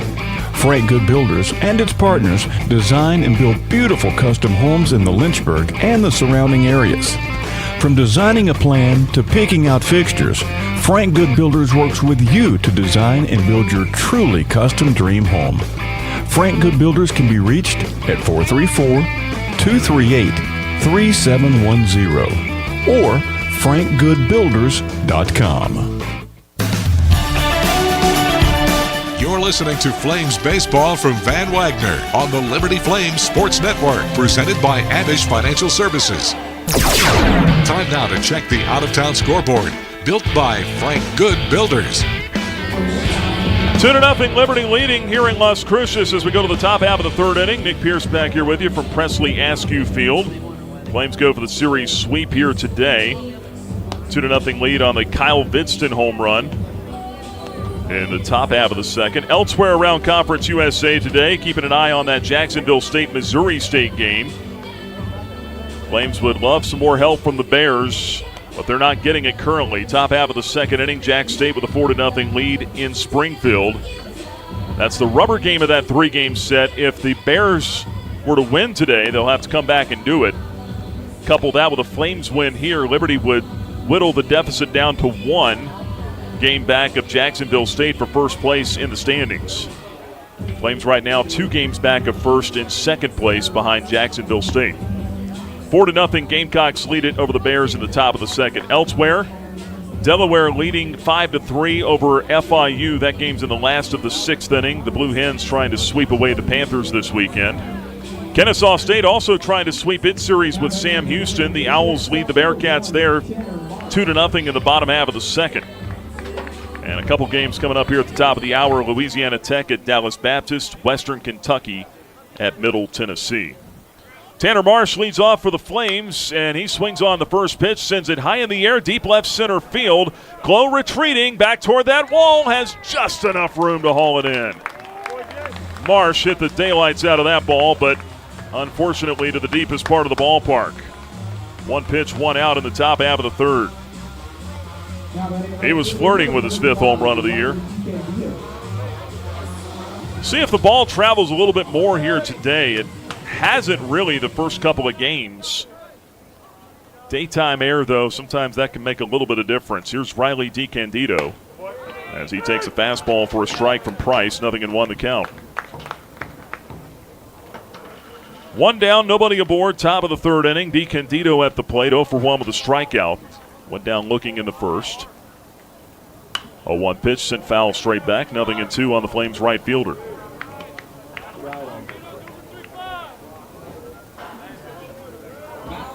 Wind pushing out to left center field.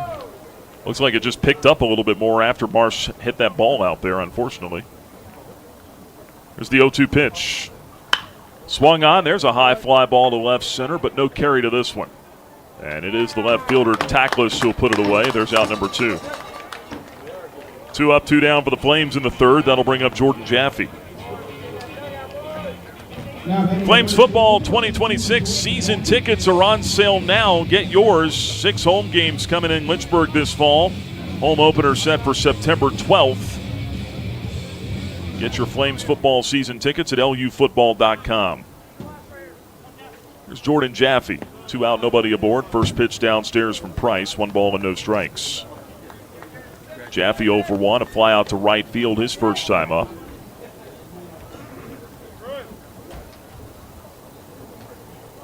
Right-handed batter. California kid at the plate. 1-0 pitch. Grounded foul past 3rd. 1 ball and 1 strike.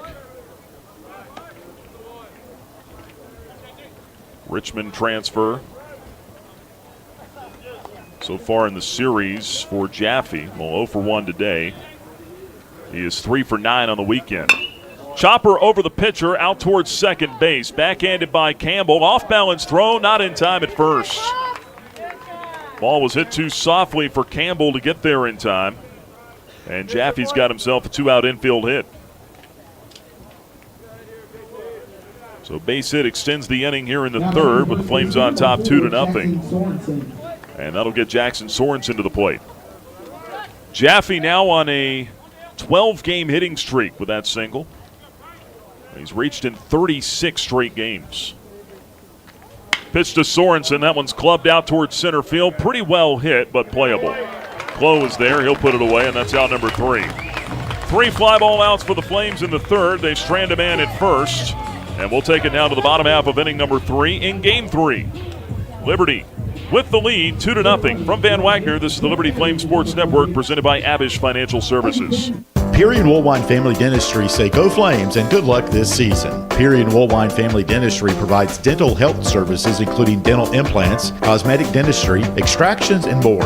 Their office treats patients of all ages and accepts major dental insurances. Peary and Woolwine Family Dentistry is located at 2229 Mural Road next to EC Glass High School in Lynchburg. You can reach the office by phone at 434-847-5331 and online at PearyFamilyDentistry.com. The Liberty Flames thank Segra for their support.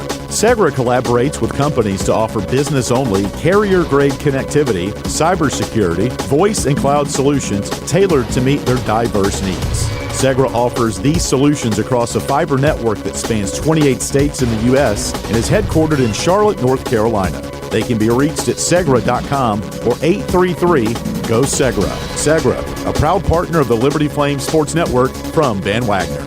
The Flames play here. You are locked into Liberty Baseball from Van Wagner on the Liberty Flames Sports Network, presented by Abish Financial Services.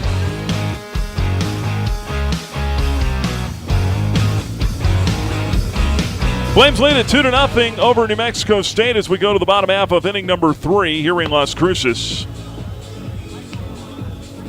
Bradley Zayak working with a 2-run lead. Looked good for the Flames in the second inning. Mowed them down 1-2, 3-0 doing. Try to keep that good juju going here.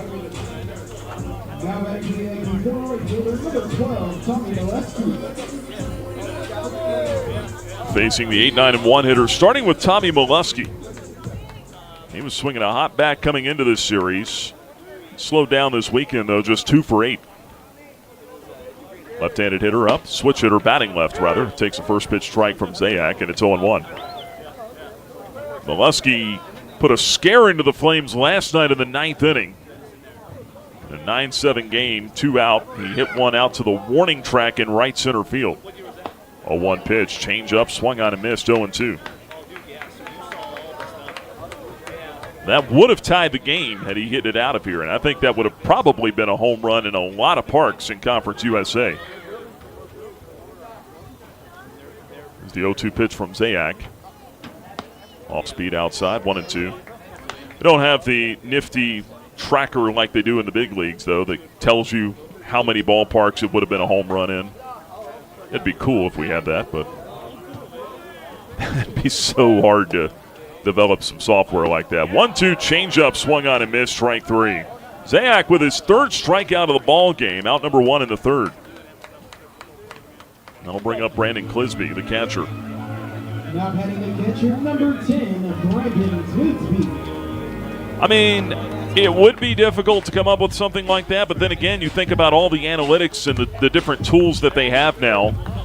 True Media, Synergy, all these different programs, obviously TrackMan, that measure analytics, distances on home runs, exit velocities, all those things. First pitch off the plate inside to the right-hand hitting Clisby. 1 ball and no strikes. Seems like somebody could come up with something like that, or maybe it exists and I just don't know it. Gonna ask some of the analytics folks. Here's the 1-0. Down and away. 2 balls and no strikes to count on Clisby. And if we have software that can tell us that a guy throws his changeup 47% of the time and gets a swing and miss on it X% of the time, I think you could come up with how many home runs or how many ballparks would that have been a home run in. Pitch a strike on the outer 3rd. 2-1 now on Clisby. Clisby starting his 2nd game of the series. He is 2 for 4 for the Aggies this weekend. .333 hitter on the year. 2-1 count. Zayak delivers. Pitch taken for a strike. Good sinker there on the outer 3rd. 2-2 now on Clisby. The key to that would be getting the true dimensions of everyone's ballparks. And I think you've got, 304 Division I baseball teams? 2-2. Swinging a foul tip in and out of the mid of Kyle Vidston. 2 balls and 2 strikes still on Clisby.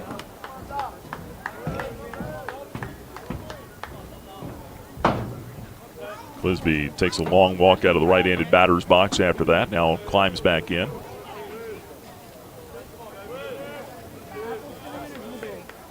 Two balls, 2 strikes, 1 man out, nobody on. Bottom of the 3rd, the pitch.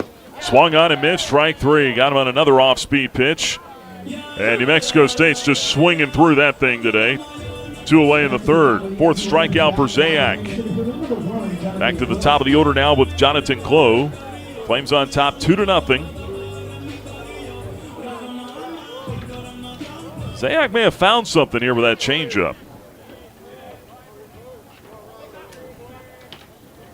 Clough, a double his first time up. Takes a strike on the first one, 0-1. It's a little surprising just because, again, a right-handed heavy lineup. Here's the 0-1. Downstairs with a fastball. 1 ball and 1 strike on Clough. But hey, man, if it's working, keep going to it. Zayak stares into the line. Here's his 1-1. Swing and a miss. Changeup rolled off the table on Clough, and it's 1-2 now.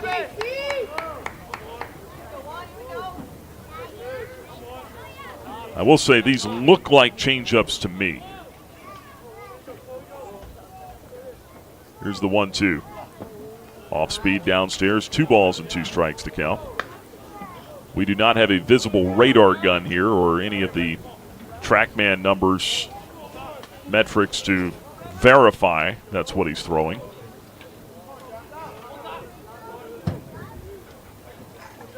The look into the wind. Here comes the 2-2.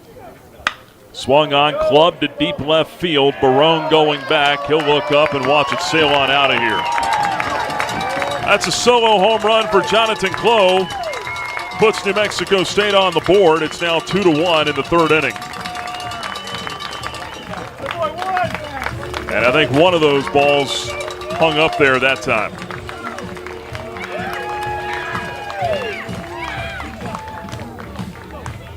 Clough 2 for 2 with a double and a home run now. That's his 5th home run of the season. And it's a 1-run game now for Steve Solorzano.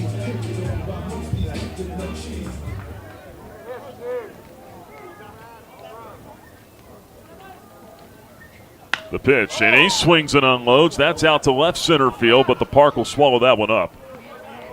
Gliding over to make the grab is Campos, the center fielder in left center for out number 3. So down go the Aggies in the 3rd, but not before Jonathan Clough hits a solo home run to put New Mexico State on the board.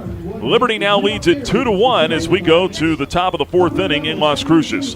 From Van Wagner, this is the Liberty Flame Sports Network presented by Abish Financial Services. John Barkley loves Tuesday nights with his pals. You guys ever seen a perfect game? Here we go. A night when scores made aren't nearly as important as friendships kept. Get out your phones. Gonna be epic. So he doesn't miss a night. John counts on Sentra to keep him healthy and at his best. Perfection begins now. Start your video. Delete your video. Like and share. Sentra, caring about folks like John. Thompson Brooks Insurance has been serving Virginia for over 35 years, helping individuals and businesses with their insurance and investment needs. The team at Thompson Brooks is experienced in understanding Medicare, retirement planning, life insurance, the healthcare marketplace, and group insurance benefits. Call Thompson Brooks Insurance at 434-385-8500. That's 434-385-8500, or visit them online at thompsonbrooksinsurance.com. Thompson Brooks Insurance, planning today for tomorrow. This is Liberty Baseball from Van Wagner on the Liberty Flames Sports Network, presented by Abish Financial Services. Time now to check the Carter Bank box score. 2-1 lead for Liberty headed to the top half of the 4th inning at New Mexico State. And it looks like still JT Price out there. Headed back out for his 4th inning of work. So already could be his longest outing of the season. The check of the box score now. Presented by Carter Bank for the Flames. 2 runs, 4 hits, no errors, 2 left on base. For the Aggies, a run on, 2 hits, 1 error, and 1 left on. Liberty getting the 2-run home run from Kyle Vidston in the top of the 2nd. New Mexico State a solo home run from Jonathan Clough in the bottom of the 3rd. And that's been all the scoring. Nick Barone leads it off for the Flames in the 4th. Singled his first time up, then got picked off, and he takes one through the right side of the infield here, a base hit. First pitch swinging again, and he's on for the 2nd time. 2 for 2, a pair of singles for Barone. That'll bring up Easton Swafford. Number 49, Easton Swafford. Swafford 0 for 1 with a ground out to short. Infield comes in to double play depth now with the left-handed hitter up. Price the pitch. Off speed down and away, 1 ball and no strikes. Now, talking to Nick after the ball game last night, asked him about the home run. The first thing he did was start to tout his teammates and everything that everyone else did. 1-0 pitch, fastball caught the outside corner for a strike on Swafford. It's 1-1. He didn't even talk about the home run first. He said, first of all, Tyler August, the unsung hero, went out there, threw up a couple zeros, and gave us a chance to come back. There's the 1-1 pitch. Swung on, a liner hit to third. Catch is made there. Throw back to first, not in time. Tried to double off Barone on the soft line drive to Kaufman at third base. Swafford retired, one down in the fourth. Flames lead at 2-1 as Ryan Drum steps to the plate. Barone then went on to talk about Riley DiCandido busting it. Hard 90s on the bases in the ninth inning to put pressure on the defense, force that error at second base that broke up the double play essentially. Throw to first, Barone back safely. Praised Jackson Sorensen for bunting the runners over and said, yeah, I got to put the cherry on top with the home run, but there were a lot of other guys involved. 0-1 pitch swung, or first pitch rather, swung on, fouled off. That got a piece of somebody back there, I think the catcher. 0-1 on Ryan Drum. But when you hear guys talk like that, those are the signs of a good, well-connected ball club. 0-1 pitch, breaking ball stays inside. 1 ball and 1 strike on Drum. Pulling for one another. Always believing that they will come back. They will find a way to win the game. Here's the 1-1 pitch. Barone takes off. Got a great jump. Unfortunately, a check swing foul for Drum. He tried to stop his swing because I think he saw Barone get that great jump at first base. But the ball found the bat, and he fouled it off, 1-2. You could see his reaction, upset with himself that he fouled that pitch off. Because Barone had second base stolen. 1-2 count. We'll try it again. Runner not going. The pitch. Fastball high. 2-2 on Ryan Drum. He was hit by a pitch and scored on the homer by Vidston in the second inning.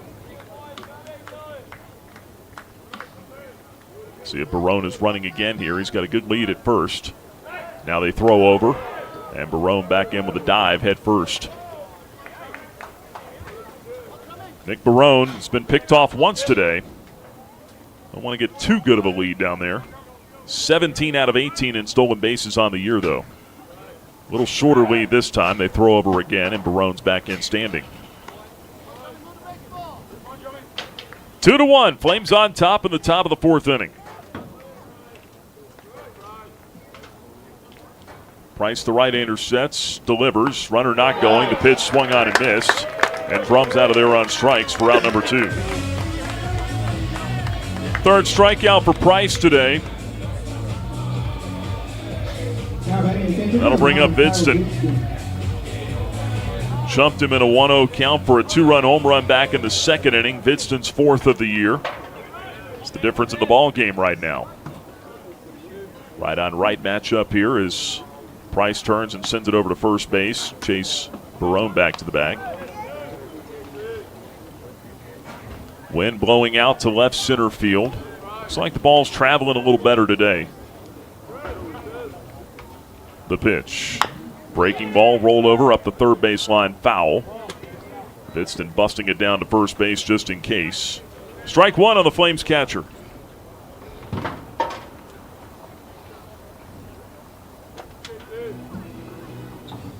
Flames coming into the weekend 7th in Conference USA in home runs. But they've now hit 13 in their last 13 games. 44 home runs on the season now. Excuse me, 43 home runs on the season now. Counting Vidston's today. The throw over to first. Barone scampers back again. No balls and a strike on Kyle Vidston.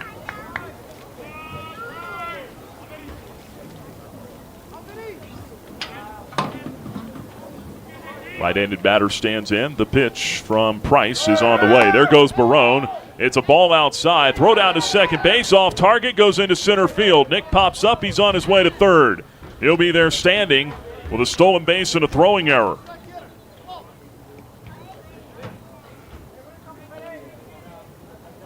Stolen base number 18 for Barone this season. And the bad throw by Clisby.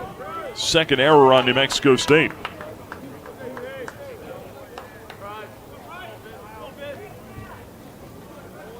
I think it should be a 1-2 count or a 1-1 count. Pitch down and away. We'll see Jared Higdon, the home plate umpire, if he gives us the sign here. I've got it at 1-2 on the board. That might be right.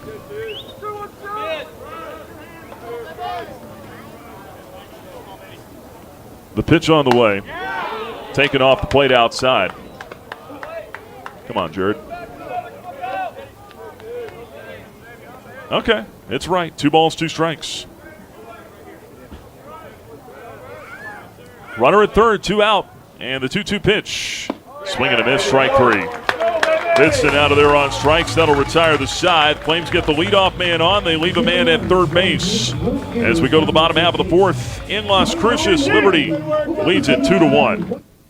At Carillion Clinic, the success of their employees is based on a culture that welcomes them and nurtures their growth. As the largest nonprofit employer west of Richmond, Carillion's team members are always learning and forever curious. Carillion is more than a healthcare system. It's a team of unique individuals doing what matters most, caring for the community. Visit carillionclinic.org/careers and search their opportunities. Come join 13,000 employees who are Carillion proud. At Carter Bank, we believe life is best lived full of opportunities and dreams, of goals achieved and promises kept. We've been creating opportunities for more people and businesses to prosper since 1974. That means great local lending, convenient access to your money, accounts and guidance that make it easier to get more done. We are Carter Bank, the preferred community bank of Liberty Flames Athletics. Visit carterbank.com to learn more. Member FDIC, Equal Opportunity Lender. Enjoy Flames baseball with flexibility with a Flames 10-ticket pack. You can mix and match 10 tickets to the games of your choice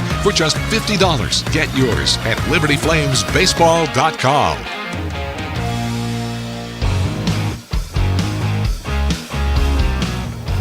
Two to 1 lead for Liberty headed to the bottom half of inning number 4. Another conversation in between innings with head coach Bradley LaCroix and now 2 of the umpires. Jared Higdon, the home plate umpire, and Courtney Lowrance, the first base umpire. Not sure what that was about, but we've seen a couple of those chats now with Coach LaCroix and some of the umpires in between innings. And it's more than just friendly banter. I mean, there's something being discussed down there. Here's Aiden Tackless now, the left-handed hitter, facing Zayak.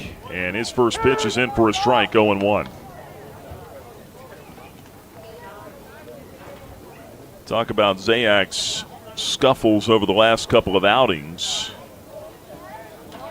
Throwing the ball pretty well here for the Flames. He's made one mistake today. It was the home run to Clough. Pitch downstairs, 1 ball and 1 strike.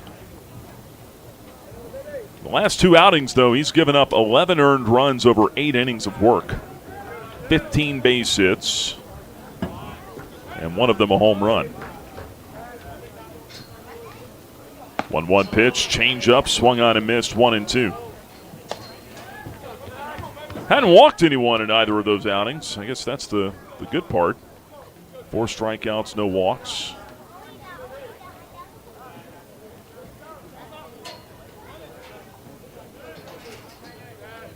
Here is the 1-2 pitch. Off speed, down and away. Just missed. 1 ball and 2 strikes now. Or 2 balls and 2 strikes make it on Aiden Tackless. Tackless 0 for 1, hit into a 4-6-3 double play. His first time up in the first inning.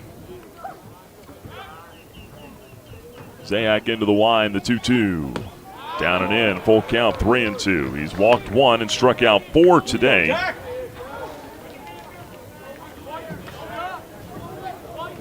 Tackless followed by Daniels and Vest, 3, 4, and 5 in the order for New Mexico State here in the 4th inning. Flames leading it by a run. It's 2-1. The 3-2. Got him looking on the inside corner with a fastball. Strike 3 called. Tackless out of there. That's strikeout number 5 for Zayak today.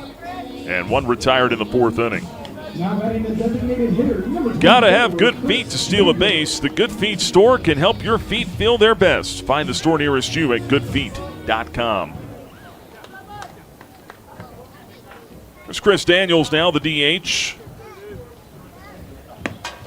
Right-handed batter takes low and outside. 1 ball and no strikes.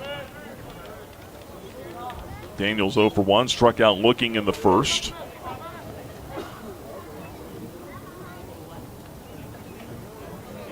Zayak steps off. Pitch clock winding down on him now.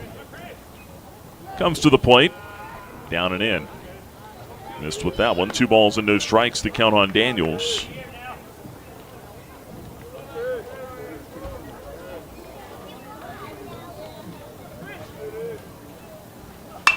And the 2-0 is sent in the air to deep center field. Retreating is Campos. Now he camps under it and makes the grab for the second out. Put it away shy of the warning track out there.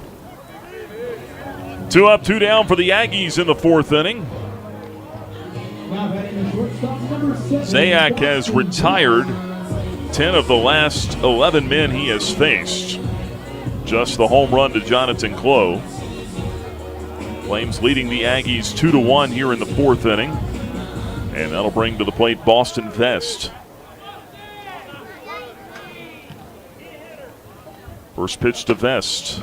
Fastball up and in. 1 ball and no strikes.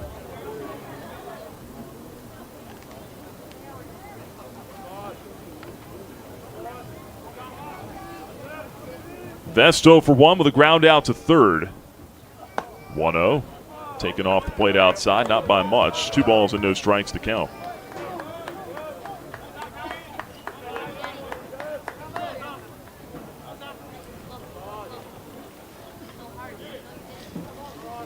The wind and the 2-0. Swung on a liner over short into left field. That's a base hit.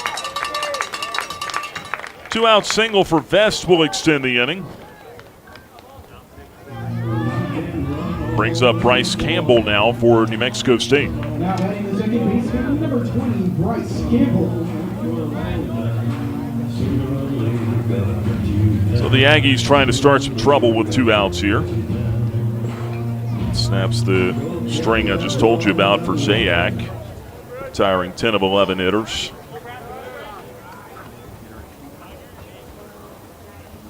Turn, pick off, throw over to first base, runner back safely.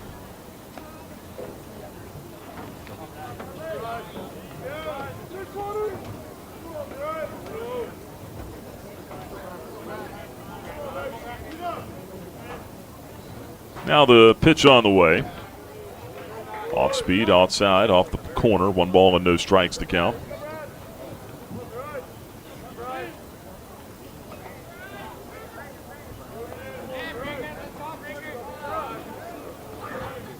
Good lead at first for Vest. He's not running the pitch down and away. 2-0 now on Bryce Campbell.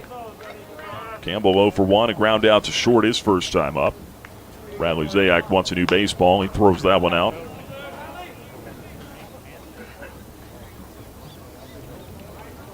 Call it, I guess, fair overcast skies today. Some sunlight trying to pour through. Pleasant, though. Low humidity, 67 degrees. Turn, throw to first, runner back. I don't believe there's any rain in the forecast either. Had the rare rain out here on Friday night. Game was suspended after 4 innings due to heavy rain. Turn, pick off, throw to first, runner back in with the dive. Temperature up to 71 now. Winds at about 6 miles an hour, blowing out to left center field. Here's a 2-0 pitch. Just missed, down and in, 3-0. Only rains about 40, 50 days a year out here. As Coach LaCroix said on Saturday, we defied the odds on Friday night.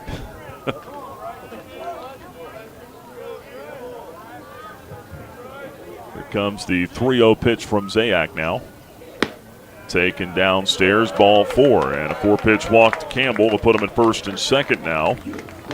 And New Mexico State has the tying run in scoring position in a 2-1 ball game. Keller Bradford, the Flames pitching coach, is going to head out to the mound now.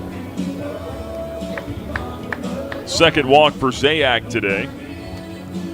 To go along with 5 strikeouts. He's allowed a run on 3 hits so far. Here into the 4th inning. Well, despite the low rainfall totals, this is still a pretty big place for agriculture, and talked about that a little bit yesterday. They grow chili peppers out here and several other produce items.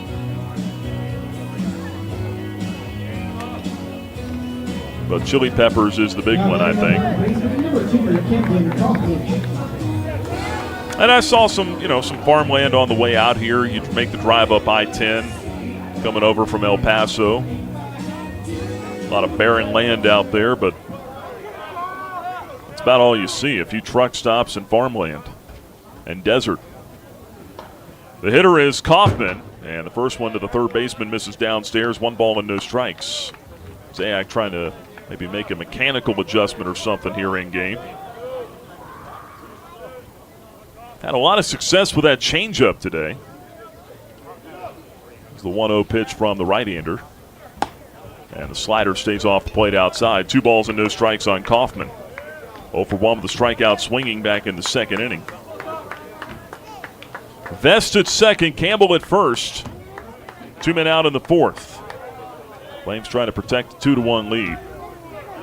Zayak takes a look at second base, and now he'll turn and throw down there, and the ball skips up on Swafford. I think it hit the runner, actually. Rolling away out toward the right side of the infield. Looked like it maybe got him in the hand. Vest shaking that right arm.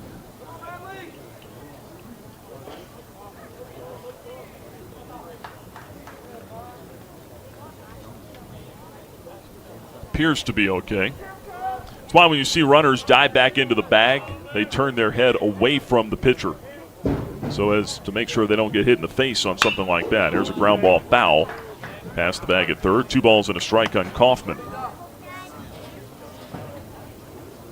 We had that conversation earlier this year with Ryan Mao on a home broadcast about why guys wear the sliding mitt on particular hand.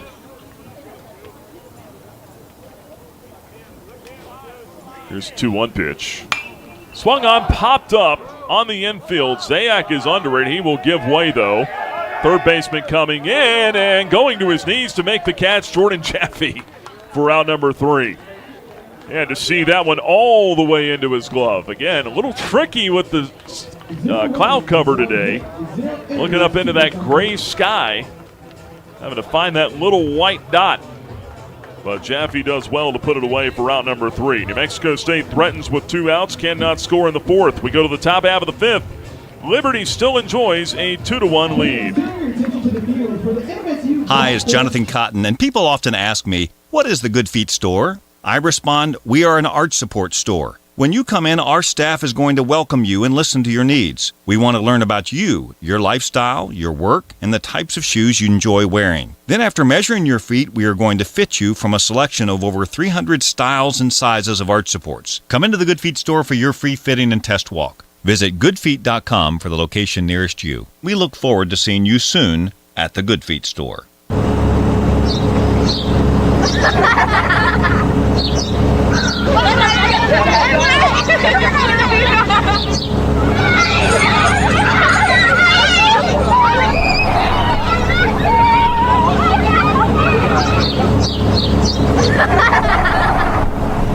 Rogers Heating, Cooling, Electrical, and Plumbing. Your local HVAC experts. Online at callrogers.com.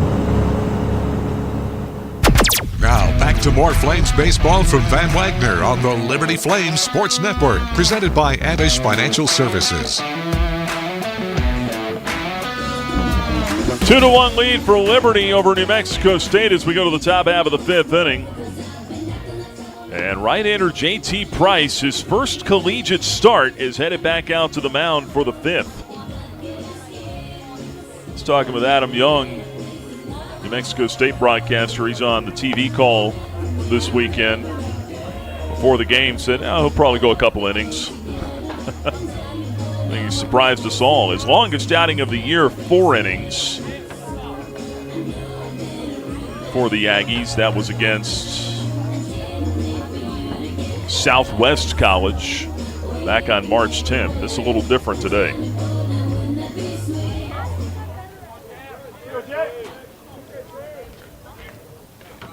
Price ready to go here. And his first pitch to Josh Campos is swung on and popped up off to the right. Foul and out of play. Steve Solorzano gives it a look. 0-1.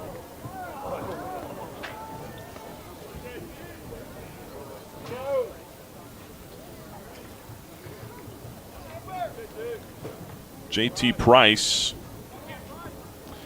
I apologize. I misspoke. I said this is his first collegiate start. It's not. Here's the 0-1. Swinging a ground ball to third. One bounce into the glove of Kaufman. The throw over to first in time. And there's one man down. This is 10th start of the year. I looked at the wrong column. I was looking at starts and thought that was appearances. Dumb mistake, my fault. This is his 10th start, his 18th appearance. That makes more sense. And what tipped me off, I went on to his game by game and started looking, and I was like, this guy's got way more than 9 appearances. What's going on here? One out in the top of the 5th, and the first pitch in for a called strike to Tanner Marsh, 0-1. Well, that makes more sense now for Price. But still, his longest outing of the season, just 4 innings. So he is in uncharted waters here. The 0-1 downstairs. 1 ball and 1 strike on Tanner Marsh. Didn't know that Price was going to be the starter until we got here today. New Mexico State did not previously announce a starting pitcher. 1-1 pitch, ground ball back up the middle. Diving try, and Campbell can't get it. The second baseman, it clings off his glove, rolling out into center field. It'll be a 1-out single for Tanner Marsh. He's 2 for 3. Flames with a base runner here in the top of the 5th inning, leading it 2-1. That'll bring up Riley DiCandido. So, yeah, I think in my haste to gather the notes on Price today, I just looked at the stat line wrong. But 18th appearance, 10th start for him today. DiCandido batting for the left side, 0 for 2 with a strikeout. First pitch, swing and a miss on a good changeup, 0-1. Kid comes in with some pretty good credentials from high school. Sometimes you don't know with high school numbers. Went 16-4 in his high school career, 10-1 as a senior. 1-1 pitch, caught the inside corner for a strike. It's 1-2. He's out of Peoria, Arizona. Went to Centennial High School there. Had 103 strikeouts over 62 2/3 innings. There's a line drive base hit to right field off the bat of DiCandido. Stopping at second is Tanner Marsh. And Dito's now reached in 6 straight games. Flames trying to win their 6th straight here today and sweep this conference series this weekend. They lead it 2-1. Going to work here against Price. There is some action in the New Mexico State bullpen. Looks like they've got a left-hander up down there. They don't have many of them. Would probably be either, well, it would have to be either Cage Schumart or Braden Barnes.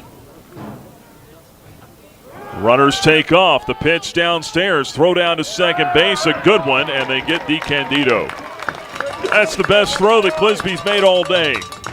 Flames attempt the double steal. Marsh goes to third, but DiCandido is thrown out. 2-4. So 2 out in the inning now. And a man at third for Jaffe. 1 ball, no strikes. The pitch. Check swing. Did not go on the appeal to first. It's 2-0. So right there, we were debating this actually before the ball game today, or not really debating, but trying to make sure that we had credited Tanner Marsh for all of his stolen bases this weekend. The 2-0 down and away, 3-0. I don't think he gets a stolen base there, because that would honestly be just a disservice to the catcher. You can only throw to 1 base in that spot. But I'm not entirely sure, to be honest. Here's a 3-0. In for a strike with a fastball. 3-1 now on Jaffe. Let me see how they scored it. That'll take care of it. Yeah, okay. DiCandido out at second, caught stealing. Marsh advances to third. So there's the answer to the question. 3-1 pitch downstairs, ball 4. Because you can't count that against Clisby's ledger when he throws a guy out and then you still charge him with a stolen base allowed. It's like, I can't throw to both bases, guys. Ball 4 to Jaffe. That's just the first walk issued by Price today. And look, that's significant. Liberty hitters, the first 2 games of this series, walked 16 times and struck out 14.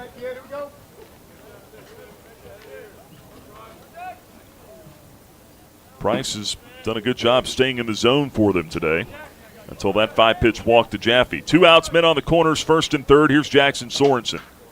First pitch swinging, a bouncer foul past first base, 0-1.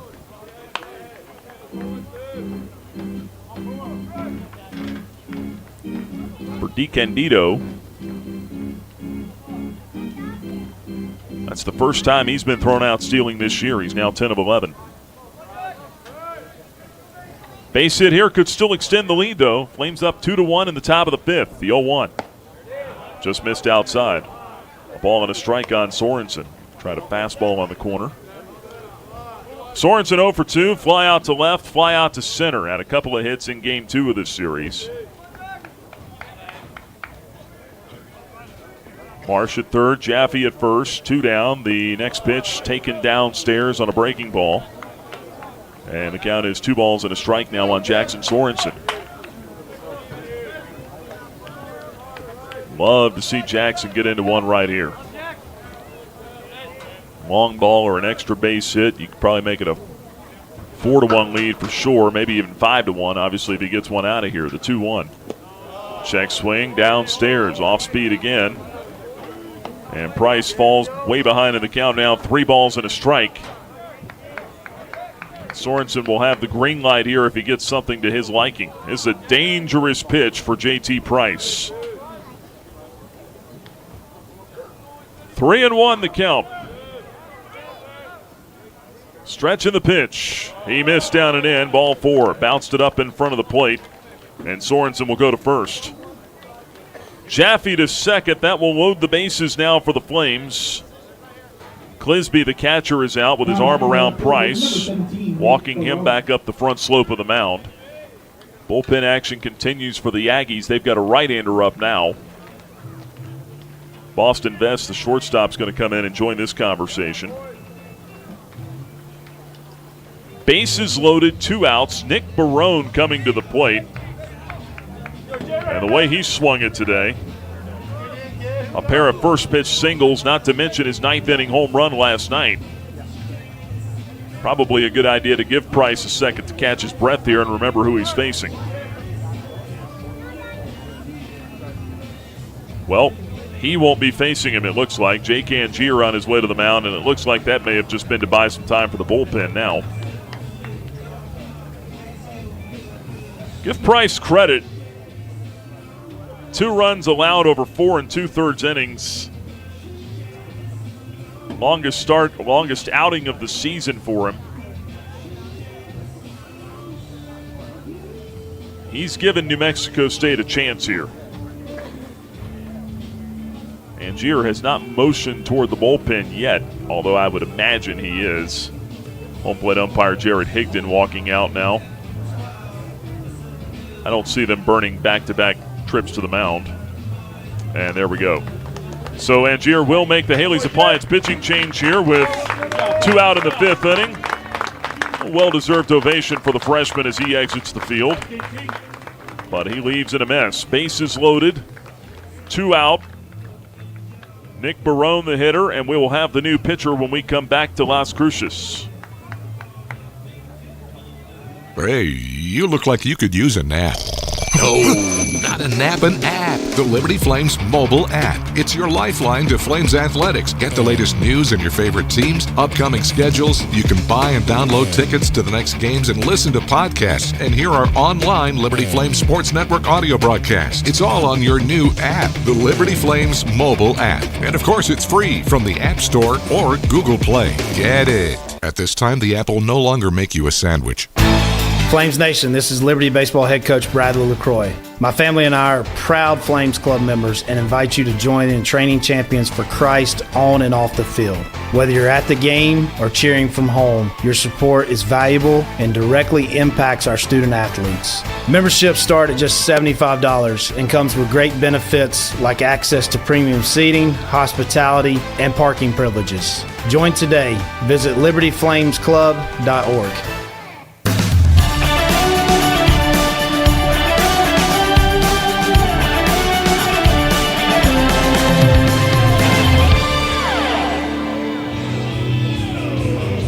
Sophomore right-hander Jaden Davis answers the Haley's Appliance call to the bullpen for New Mexico State.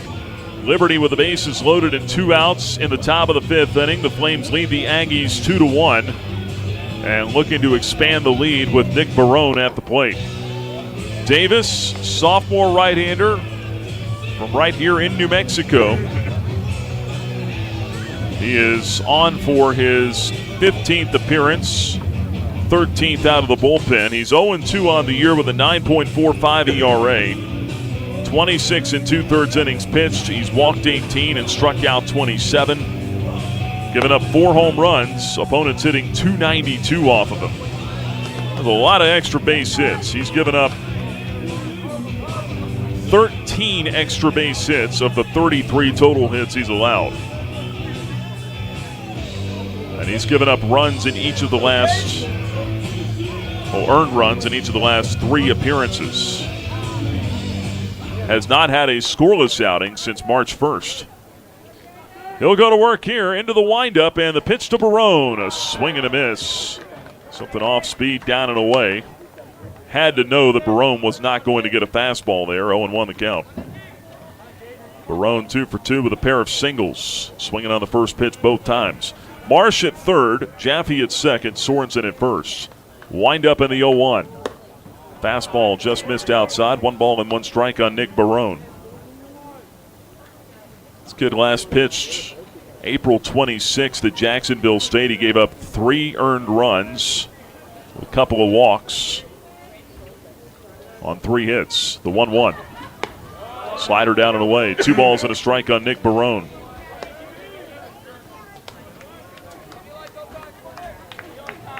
Flames lead it 2-1. Wind blowing out pretty strong to left center field now. Here comes a 2-1 pitch on the way.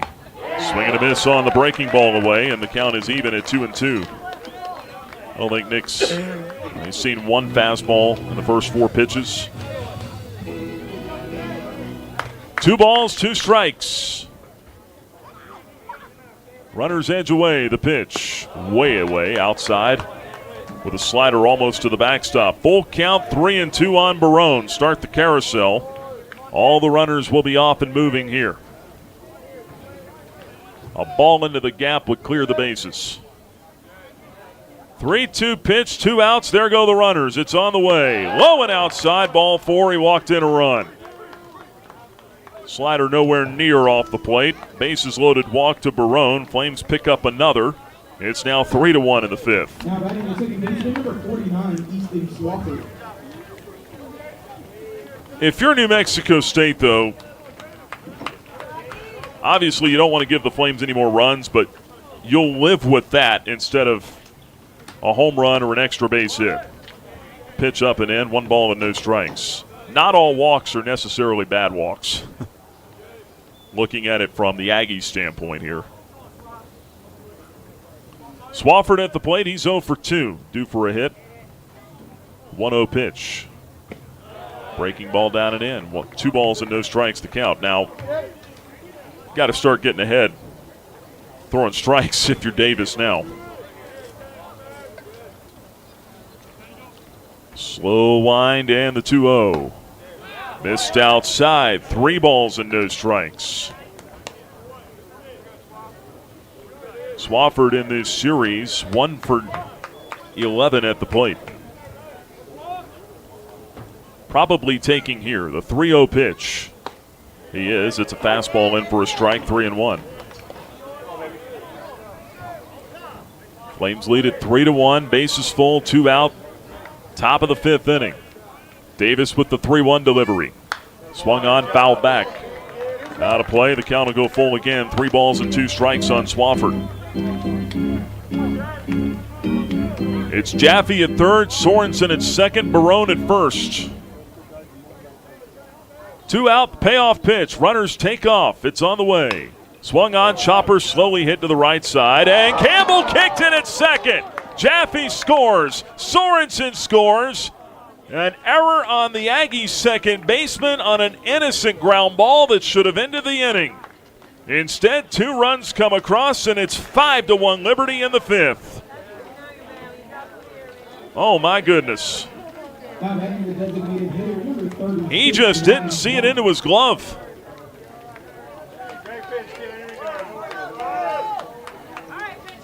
Third error on New Mexico State, and that is a big one. Swafford reaches on the E4.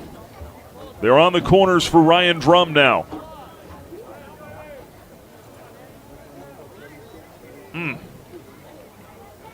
The pitch. Slider in for a strike, 0-1. Flames will take it. They say thank you very much. All day, every day, twice on Sundays. Drum's been hit by a pitch and struck out. He also scored earlier on the Vidston homer. The 0-1. Slider, big swing and a miss, 0-2. Pretty good pitch there that time from Davis. Boy, the Aggies in these unearned runs. 54 unearned runs allowed coming into this game. There's 2 more right there. The 0-2 pitch. Runner at first on the move. Doesn't matter. Swung on and missed for strike 3. That'll do it for Drum and the Flames in the 5th, but Liberty scores 3 more times. They cash in on a costly error, to say the least, for New Mexico State. As we go to the bottom half of the 5th, halfway home in Game 3, Flames on top, 5-1. From Van Wagner, this is the Liberty Flames Sports Network, presented by Abish Financial Services. It's bow time. Carolina legends aren't born. They're handmade, only in Bo's Real Southern Kitchen. It all starts with fresh, never frozen chicken marinated for 24 hours in a flavor-packed blend of bold Southern seasonings. Then we hand bread and fry it to crispy, juicy, mouth-watering perfection. That's not just any chicken, that's the Carolina legend. Order some Bojangles and taste what everyone's been craving since 1977. It's bow time. Turn up the heat. Foster Fuels is a proud partner of Liberty Athletics. Foster has been fostering warm moments for 100 years. Headquartered in Brookneal, Virginia, Foster has been providing exceptional propane and gas services since 1921. Stop by one of our 6 showroom locations across Central Virginia to view our wide range of products. From propane to fireplaces and grills to tank installs and tankless water heaters, Foster has it all. Download our app or visit fosterfuels.com for more info. How would you like to track the next Flames baseball game from your very own private area in the Flame Train? Details on how to see the game from our right field locomotive. Just call 434-582-SEAT or go to libertyflamesbaseball.com to get on track. 5-1 Liberty leads at New Mexico State as we go to the bottom half of the 5th inning. Nick Pierce with you after the Flames put 3 on the board in the top of the 5th, aided and abetted by a massive 2-out error by Campbell, the second baseman for New Mexico State. 4-run lead for Bradley Zayak and the Flames. Right-hander back to work facing Tommy Molesky, who puts a charge into this one out toward deep left center field. Campos on the run. He can't get there. It's over him and off the wall. Molesky into second base. He will throw out an anchor there with a double. That ball was smashed out into the left center field gap. Campos almost got there. Threw out the glove, just could not make the catch. And it's a leadoff double for Molesky in the bottom half of the 5th.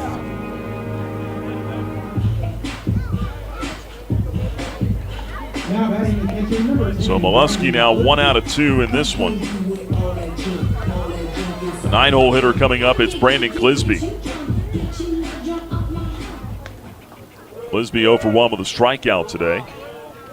Zayak trying to get himself through 5 innings here. First pitch on the way. Swung on a tapper foul off to the left, strike 1. 5 runs, 7 hits for Liberty. A run on 4 hits for New Mexico State. Aggies with 3 errors today. There's the 0-1 from Zayak. Got the outside corner. Sinker in there for a strike. It's quickly 0-2 on Clisby.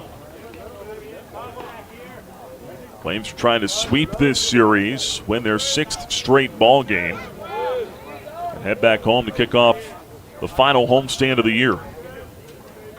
Comes the 0-2 pitch. Fastball stayed off the plate outside, 1-2.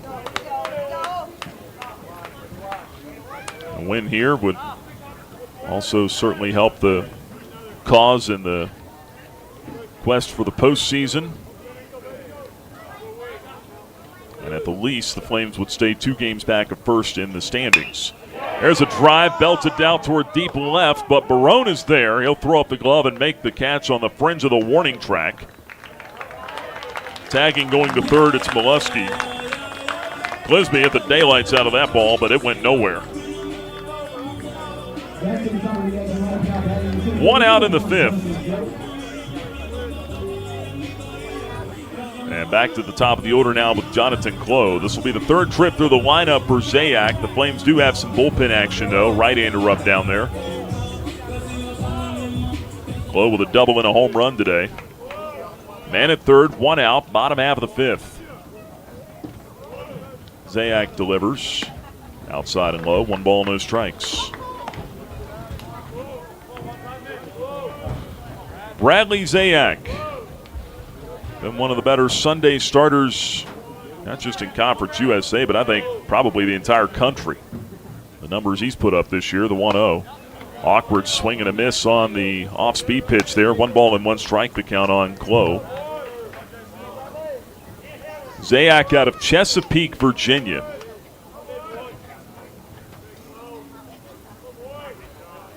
.6'3", 215-pounder out there, the 1-1.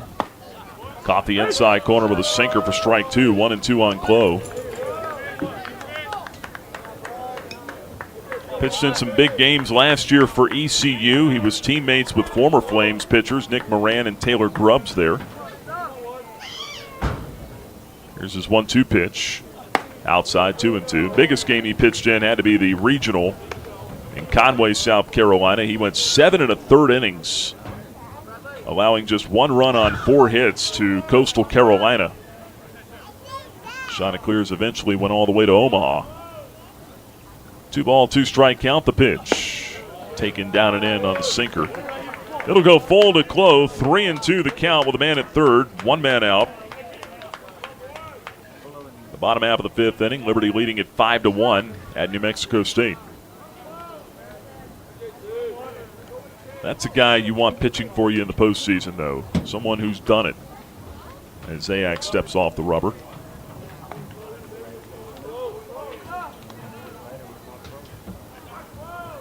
Here comes his 3-2 pitch. Fouled back by Clough. Stays alive, still 3-2.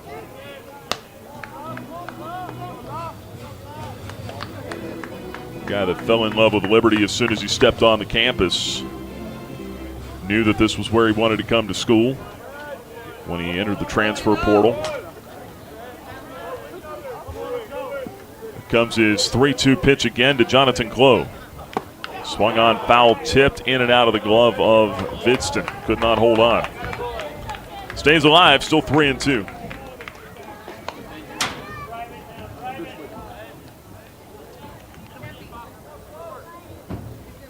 Zayak, a guy who's bounced around, though, throughout his childhood. I told you he's from Chesapeake, but he's also lived in Norfolk and Hawaii. Here's his 3-2 again, and that's outside for ball 4. Clough will take a walk down to first. 1 out, men on the corners now for New Mexico State. Finish that note. Zayak moving around as a kid. His dad, Kevin, a captain in the Navy. Mom, an elementary school teacher.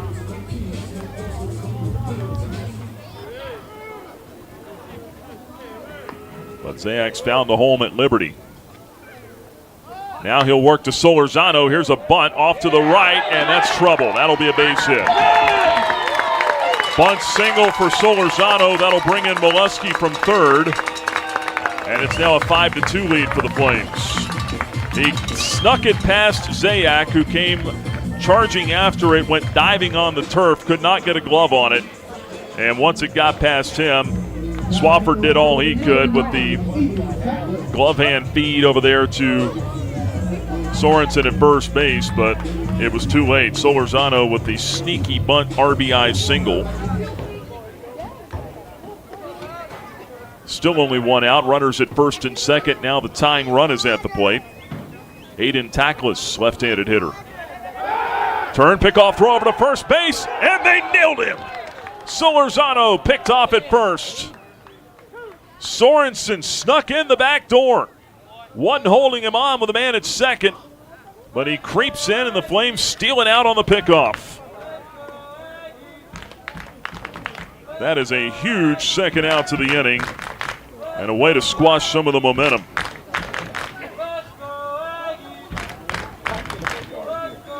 Runner at second, 2 down. And now Tanner Marsh is going to come over and talk to Zayak for a minute here. Kyle Vidston, the catcher, walking out to the mound. Zayak and Marsh talk over by second base. And now Bradley will walk back to meet Kyle at the base of the back slope of the mound. Flames have some bullpen action. They've got a right-hander loosening down there right now.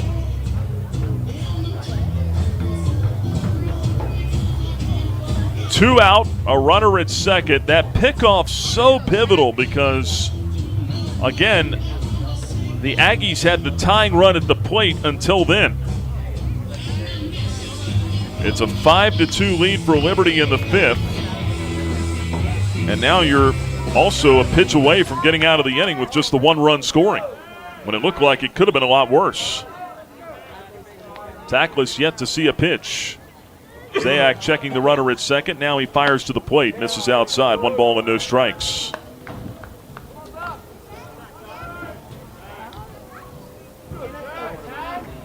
Zayak now at 80 pitches, 46 strikes, 34 balls. Trying to get through 5 innings here. The 1-0 from Zayak. Caught the inside corner for a strike. Evens the count at 1-1 on Tackless.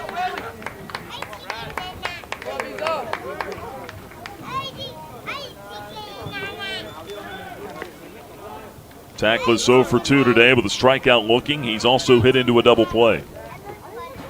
The 1-1. Off speed, low and outside. 2 balls and a strike. I think if Zayak can get you through 5 today, Flames would probably be happy with that. Then they'll have to piece it together with the bullpen the rest of the way. Comes the 2-1 pitch from Bradley. Swung on, fly ball sent out to left center field. Campos racing over, now slows, throws up the glove and wraps it in leather. Out number 3 in the fifth. Again, that could have been a lot worse. New Mexico State gets a run on 2 hits, no errors, a big pickoff throw over at first, and 1 left on. We go to the top half of the 6th inning. Liberty on top of New Mexico State 5-2. From Van Wagner, this is the Liberty Flames Sports Network presented by Abish Financial Services. Frank Good Builders is a proud supporter of the Liberty Flames. Frank Good Builders and its partners design and build beautiful custom homes in the Lynchburg and the surrounding areas. From designing a plan to picking out fixtures, Frank Good Builders works with you to design and build your truly custom dream home. Frank Good Builders can be reached at 434-238-3710 or frankgoodbuilders.com. You're listening to Flames Baseball from Van Wagner on the Liberty Flames Sports Network, presented by Abish Financial Services. Time now to check the out-of-town scoreboard, built by Frank Good Builders. We're on to the top half of the 6th inning at New Mexico State. Liberty leads it here 5-2, trying to sweep the series this afternoon. Elsewhere around Conference USA, Missouri State has gotten on the board. They now trail at 5-3 to Jacksonville State. That game's only in the bottom half of the 4th inning out in Springfield. And again, the Flames are pulling for the Bears today. If Missouri State can win that ball game and the Flames hold on here, Liberty will shave the deficit down to just one game, separating Liberty and Jack State for first place in the CUSA standings. 6 conference games remaining after today. Elsewhere, Delaware beating FIU 13-9. They're in the top of the 9th inning with 2 outs.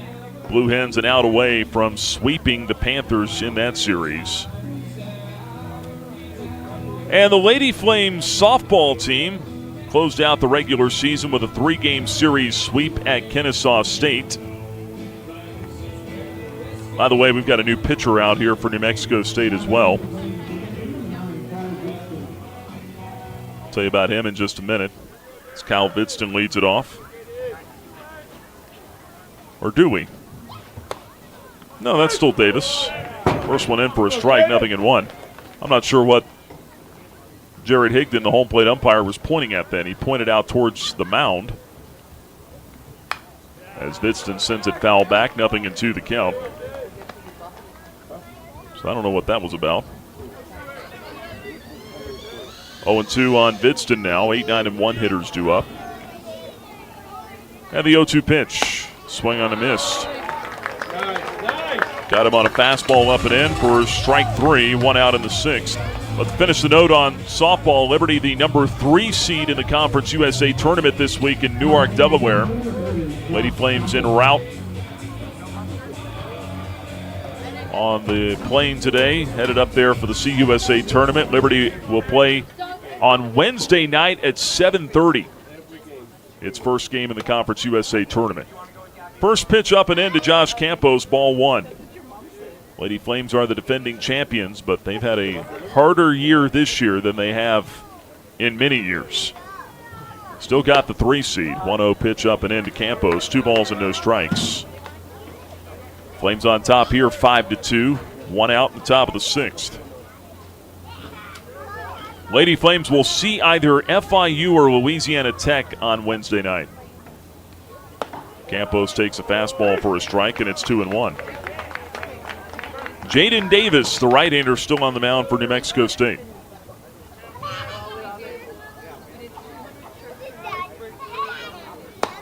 And a swing and a miss on the next pitch. It's 2-2. I figured out now what Jared Higdon was pointing at. It wasn't the mound. I guess he was pointing out towards second base because there's a new second baseman for New Mexico State. Here's a swing and a high fly ball, right center field. Molesky tracking, and he'll make a head-high catch for the second out of the inning. Aiden Lombardi is in to play second now for New Mexico State. Maybe not a coincidence after that error by Campbell in the last half inning. It was a big one. I mean, that's a routine ground ball, not to pick on him, but ground ball to end the inning. Instead, gives up 2 runs. Pitch in for a strike to Tanner Marsh, 0-1. So Lombardi is in at second base now. Straight ups change there for the Aggies. 2 out, bases clear. Flames lead at 5-2. The 0-1 pitch to Marsh is high. Evens the count at 1 ball and 1 strike on the Flames shortstop.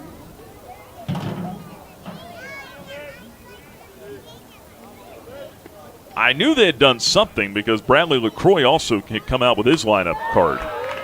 1-1 pitch, swung on and missed. 1-2 now on Marsh. And he was verifying it with Jared Higdon. 1-2 count, 2 outs, bases clear. The pitch on the way. Fastball outside, 2 balls, 2 strikes. Well, Davis doesn't have great numbers this year, but watching him pitch, looks the part. Here comes his 2-2. Slider, check swing, didn't go on the appeal to first. He just barely checked up. 3-2 the count on Marsh. He's got a good breaking ball. I don't know how much horizontal movement it's got, but it sweeps across the plate, east to west. It's a 3-2. Slider stayed high that time. Up and in, ball 4, and Marsh will take a walk down to first with 2 outs in the 6th inning.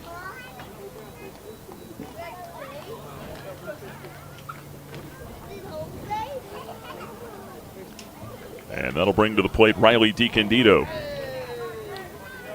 1 for 3 with a single in the 5th. Liberty 5, New Mexico State 2. 1 on and 2 out in the top of the 6th inning here. Pickoff throw to first. Tanner was standing on the bag. He had not even gotten a lead yet.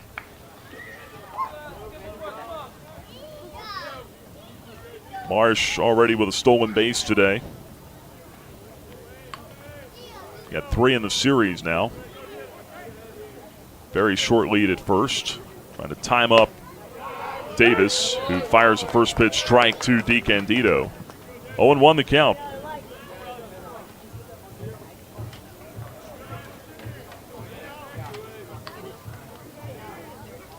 Here comes the 0-1. Sent in the air, foul out of play down the left field line. Quickly 0-2.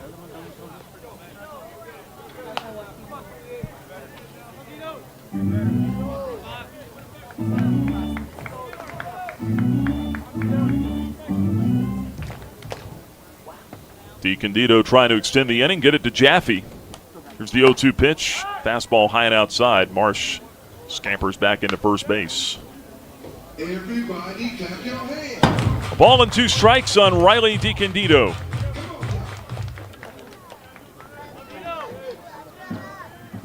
The stretch and the 1-2 delivery instead over to first. And Marsh is back in on his belly. Walks to Tanner Marsh often turn into doubles. And teams pay him attention as such. Edging away over there. Bigger lead at first. Now they pick off, and Marsh was caught off the bag. Now they throw down to second. Tanner runs himself into the last out of the inning. 1-3-6 on the pickoff there. No luck that time, and the Flames cannot get anything done in the 6th. Second time they've had a man picked off today. We go to the bottom half of the 6th. Liberty on top, though, 5-2 at New Mexico State. From Van Wagner, this is the Liberty Flames Sports Network presented by Abish Financial Services.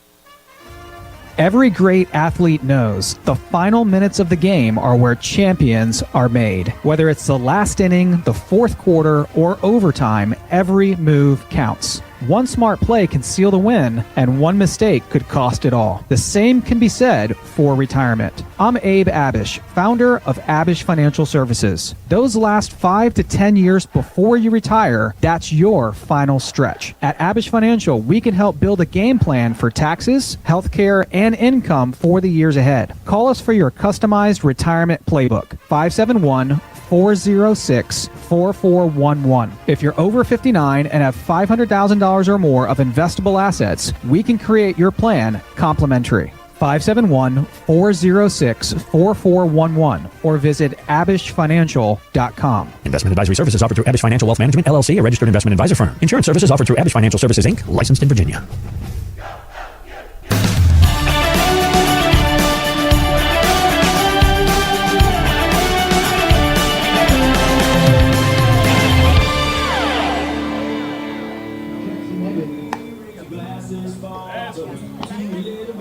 As we go to the bottom half of the 6th inning, the Flames will make a pitching change. They'll bring on freshman right-hander Jackson Evans.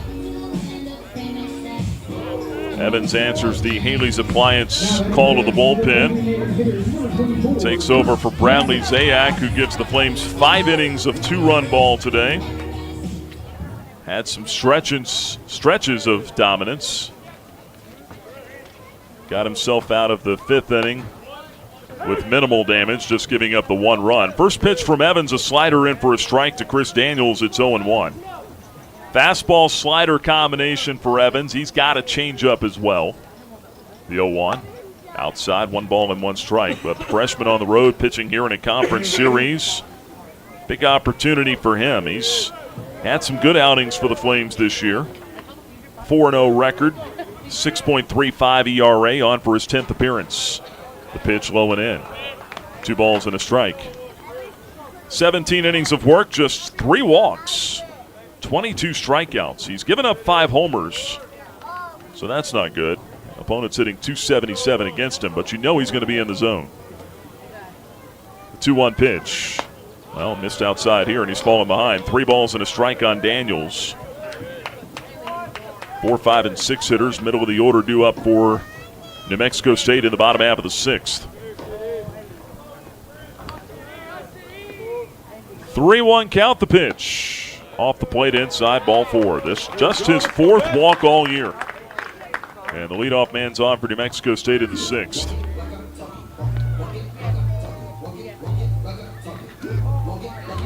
Well, we got a moment. Cool note I saw last night. Today, former Liberty freshman All-American pitcher Trey Gibson gets the call up to the major leagues, pitching for the Baltimore Orioles at Yankee Stadium. First pitch from Evans, low and outside to Boston Vest, 1 ball and no strikes. Gibson, a freshman All-American for the Flames back in 2021. Spent 2 seasons with Liberty. Top pitching prospect for the Baltimore Orioles. He becomes the first pitcher in team history to make his debut and a start at Yankee Stadium. 1-0 pitch downstairs to Boston Vest, 2-0 to count. So good luck to Trey Gibson today.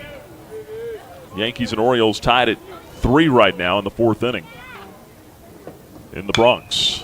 2-0 pitch is popped up foul off to the right out of play.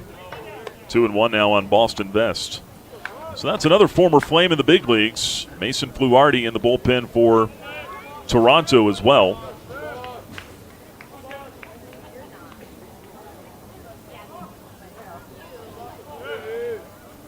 Two balls and a strike. Evans with the pitch. And that ball is looped out into left center field. A humpback liner that falls in for a base hit. Daniels to second. The first 2 were on with nobody out in the 6th inning.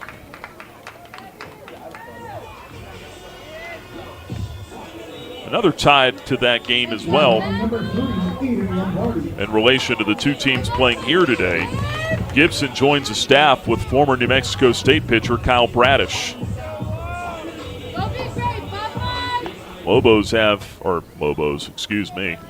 Aggies have, oh man, they're going to kick me out of here for that. Aggies have, I think, 4 guys in the big leagues right now. They had several players on the World Baseball Classic rosters as well. Runners at first and second with nobody out in the 6th inning. Trouble afoot here for Jackson Evans as New Mexico State takes the time out. They'll talk things over near the dugout with Aiden Lombardi coming to the plate for his first plate appearance today. Remember, he came on to play second base in the top of the 6th inning. They summoned Camden Duzenak and David Bell, the base coaches, over with Jake Angier to discuss what they want to do here. Flames are playing like they're expecting a bunt. The corner infielder's coming in. Evans will turn, throw it down to second base. Back in safely is Daniels over there, trying to see if Lombardi would tip his hand early.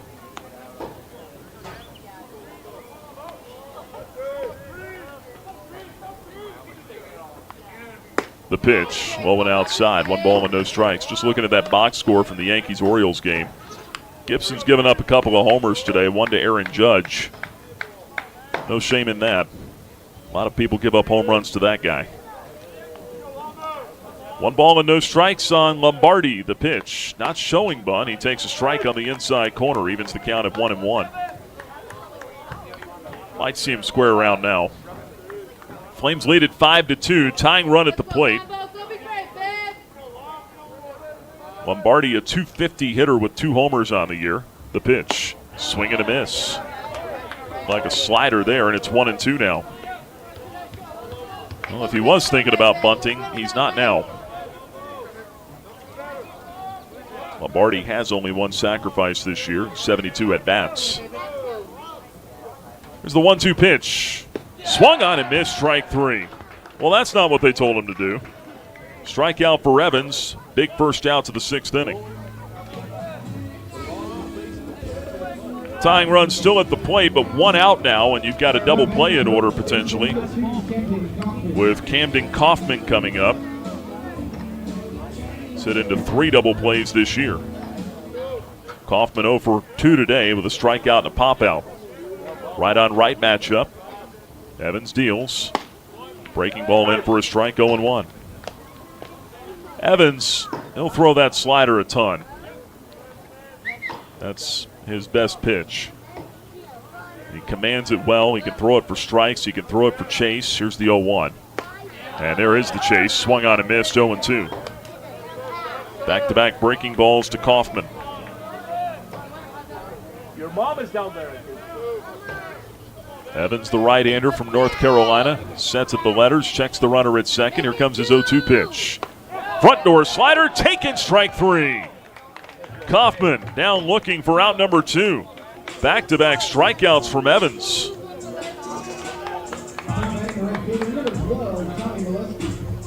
And that'll bring up Tommy Molesky. 1 out of 2 with a double and a run scored back in the 5th inning.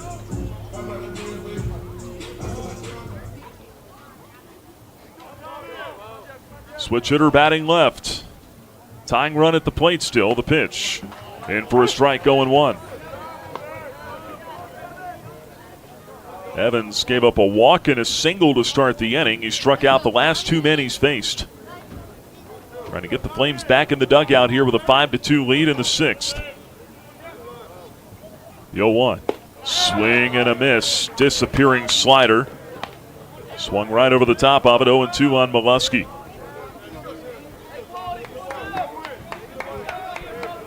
Two outs, runners take their leads from first and second. Evans a pitch away from getting out of the inning. Right-handers 0-2. Down and in. Slider he didn't offer. 1 ball, 2 strikes on Molesky.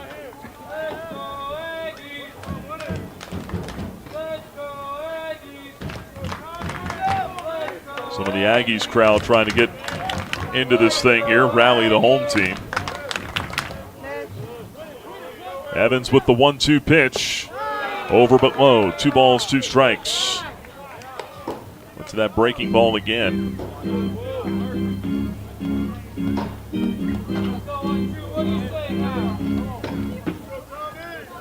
This is the one he wants to do business on. 2 balls, 2 strikes, 2 outs. Evans fires. Swung on and missed. He struck him out.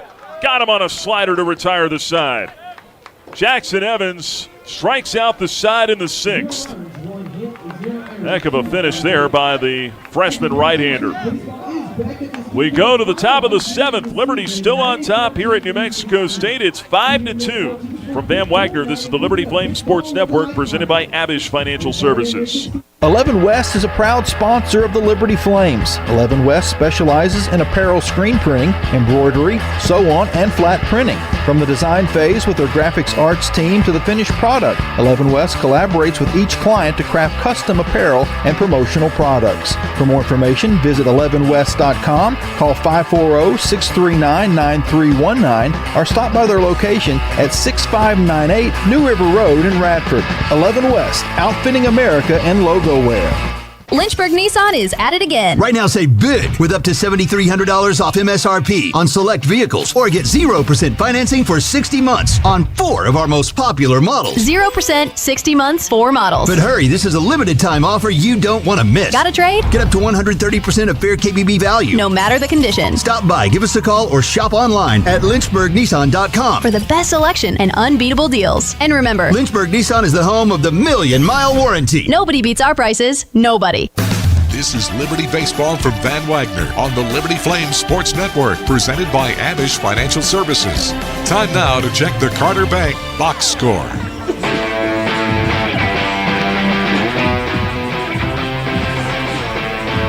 As we go to the top half of the 7th inning, Liberty's on top at New Mexico State by the score of 5-2. Left-hander Braden Barnes is on to pitch now out of the Aggies bullpen. We'll tell you about him in just a minute.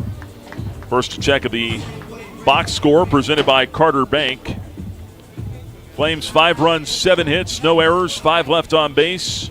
Aggies 2 runs, 6 hits, 3 errors, and 6 left on. Liberty got 2 in the second on a Kyle Vidston 2-run home run. Aggies got a run in the third on a home run from Jonathan Clough. Flames got 3 runs in the 5th inning. Aggies got 1 back in the bottom half. And it's a 5-2 lead as we go to the top half of the 7th. Braden Barnes, the lefty, on to pitch. Third pitcher used by New Mexico State here this afternoon. And he'll face Riley DiCandido to lead it off in the 7th. First pitch, slow and in. 1 ball, no strikes. DiCandido, Jaffe, and Sorensen, the scheduled 3 here. Barnes on in place of Jaden Davis. Right-handed reliever, went an inning and a third scoreless. Pitch low and outside, 2-0. Well, the Flames have gotten into the bullpen now for New Mexico State. See if they can start to run away with this thing like they've done the last, like they did in game 1 anyway. 2-0 pitch, called a strike at the knees, 2-1. Staged the big comeback against the bullpen last night.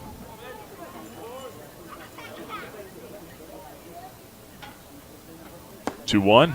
Caught the outside corner for strike 2. 2-2 now on DiCandido after he got ahead in the count 2-0. Barnes has battled back to even it up. Give you a look at Barnes' numbers in just a moment. First, the 2-2 pitch to DiCandido. Curveball misses downstairs. Full count, 3-2.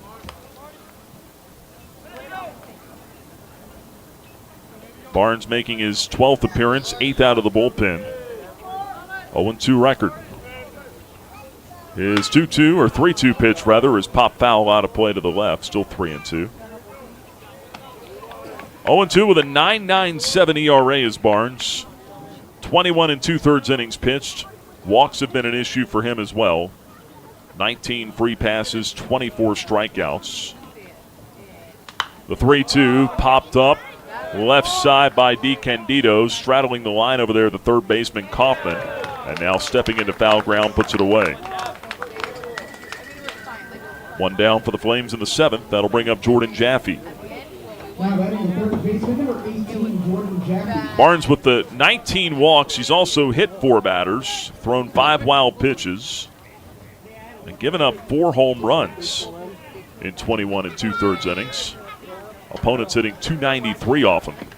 First one to Jaffe, down and in. That gets away to the backstop. 1 ball, no strikes. Liberty 5, New Mexico State 2 in the top of the 7th. Jordan Jaffe a single and a walk today. Breaking ball misses high and inside. 2 balls and no strikes. Jaffe is now on a 12-game hitting streak. He has reached base in 36 consecutive contests. Ahead in the count here, 2-0, the pitch. Downstairs, 3 balls, no strikes. Flames looking to sweep the series, make it 6 straight wins, and then head home to start the 5-game homestand on Wednesday against an improved Virginia Tech team. 3-0 inside, clangs off the glove of Clisby and rolls away. That's ball 4. Down to first, Jordan Jaffe with the walk.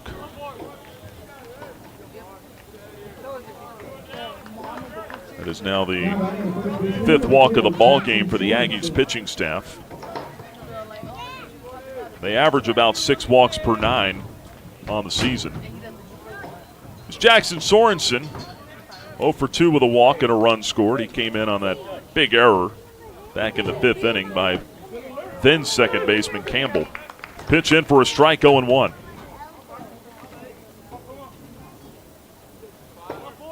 Infield at double play depth with Jaffe at first base. Throw over. Jordan back in with a head first dive.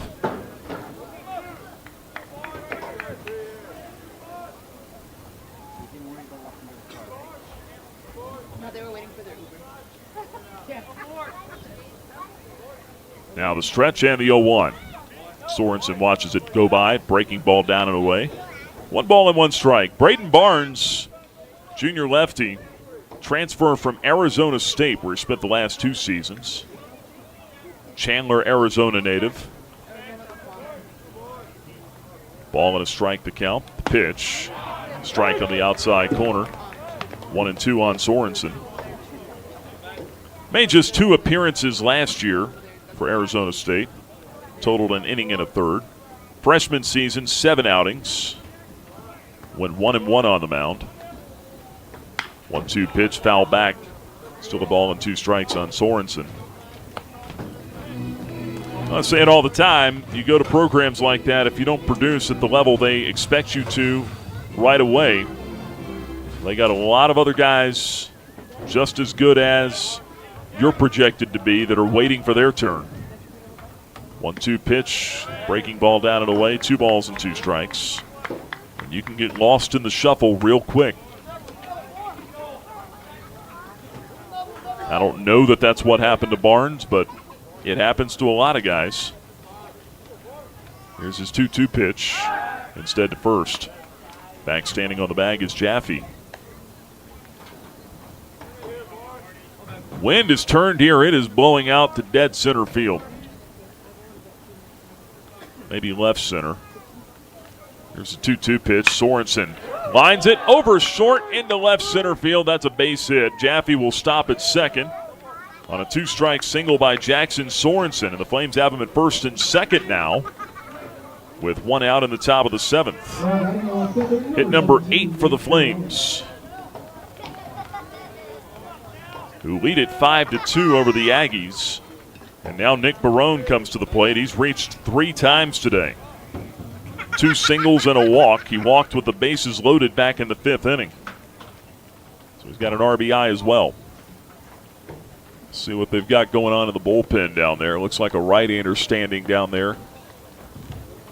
As Clisby, the catcher, will walk out to the mound. All the infielders will join the conversation.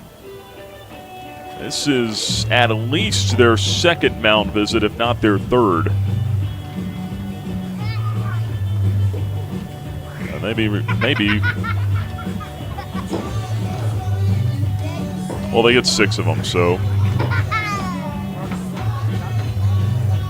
I think the way that it's broken up, if I remember right, you get 6 defensive timeouts. 3 of them can be initiated by a coach. And then you get 3 offensive timeouts. Here's Barone now.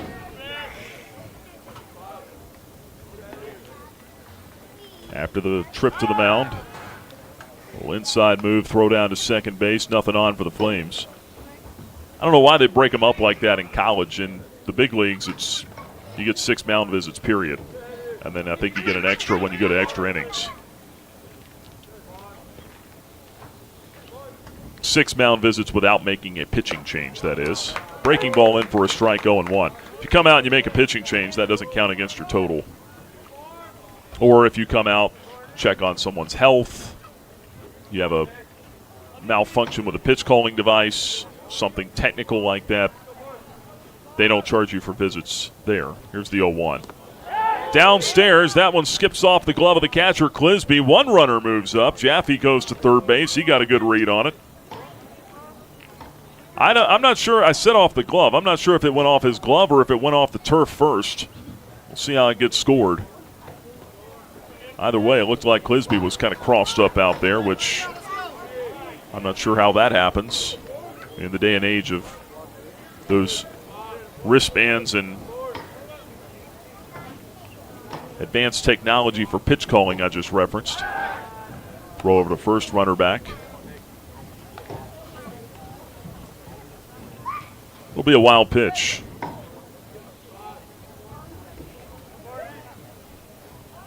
One ball, 1 strike. 1 out, runners at first and third. Liberty leading at 5-2 in the 7th. Next pitch, down and in. He almost threw that one to the backstop. If not for a sliding stab by Clisby back there. Good work by the Aggie catcher. 2 balls and a strike.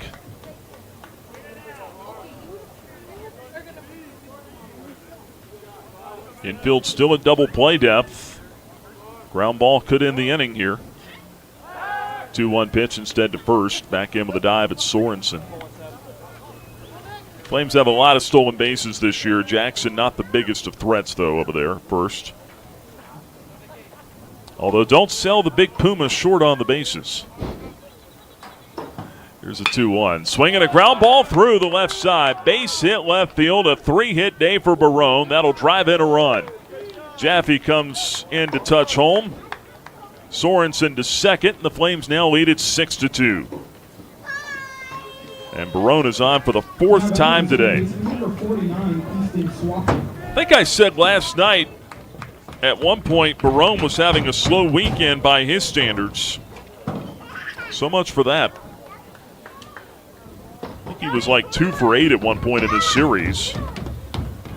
Here's Easton Swafford now with men on first and second. Still only 1 out. And Jake Angier's on his way to the mound. That might do it for Braden Barnes.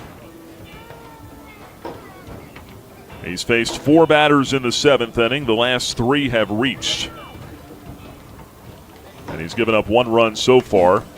And we'll get another Haley's Appliance call to the bullpen for New Mexico State. We'll step out. Liberty on top now 6-2 in Game 3 of this series. We'll have the new pitcher when we come back. From Van Wagner, this is the Liberty Flames Sports Network presented by Abish Financial Services. Hey, you look like you could use a nap. No, not a nap, an app. The Liberty Flames mobile app. It's your lifeline to Flames athletics. Get the latest news and your favorite teams, upcoming schedules. You can buy and download tickets to the next games and listen to podcasts and hear our online Liberty Flames Sports Network audio broadcast. It's all on your new app, the Liberty Flames mobile app. And of course, it's free from the App Store or Google Play. Get it. At this time, the app will no longer make you a sandwich. Flames Nation, this is Liberty Baseball head coach Bradley LaCroix. My family and I are proud Flames Club members and invite you to join in training champions for Christ on and off the field. Whether you're at the game or cheering from home, your support is valuable and directly impacts our student athletes. Memberships start at just $75 and comes with great benefits like access to premium seating, hospitality, and parking privileges. Join today. Visit libertyflamesclub.org.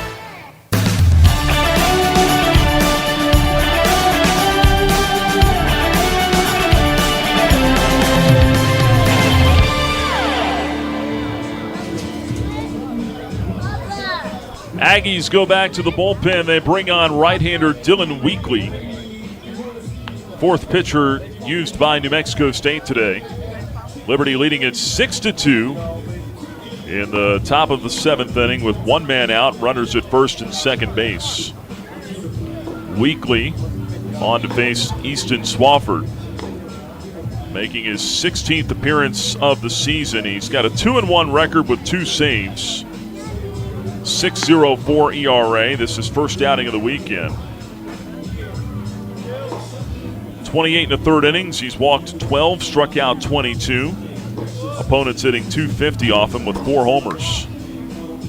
9 of the 27 hits he's allowed have gone for extra bases, so about a third. That's not great, not awful either. He'll go to work here against the left-handed hitting Swafford. Weekley with a inside turn, throw down to second base. Nothing on, as is typically the case.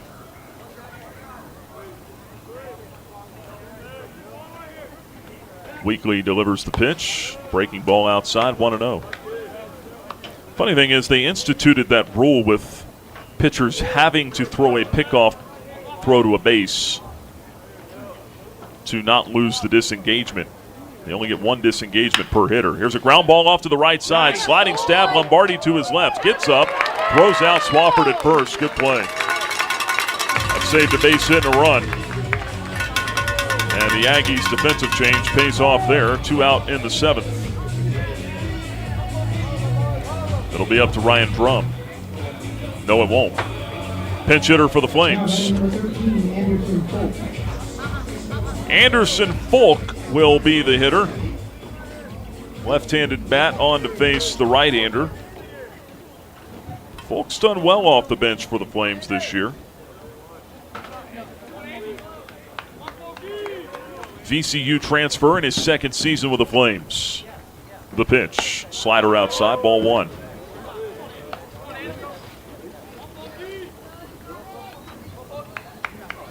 Pinch hitting's a hard thing to do. Anderson Folk off the bench this year, 2 for 9. The 1-0. Slider in for a strike, evens the count at 1-1. But along those lines, he's the only guy off the bench for the Flames this year that has multiple base hits. Flames as a whole, 5 for 28 pinch hitting this season. Here's the 1-1. Swing and a miss, 1-2 now. At least that was coming into the series. Folk on the year, hitting .214 with a double, 3 RBIs. Runners at second and third, 2 men out here. And the 1-2 pitch. Slider swung on and missed for strike 3. That'll do it. Flames get 1 across in the 7th. They leave a couple of men in scoring position. And it's time to stretch now in Las Cruces. Our 7th inning stretch is powered by Segra, offering customized business technology solutions. Learn more at Segra.com.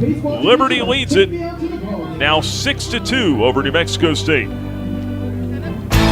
Flames Nation, this is Liberty Baseball head coach Bradley LaCroix. My family and I are proud Flames Club members and invite you to join in training champions for Christ on and off the field.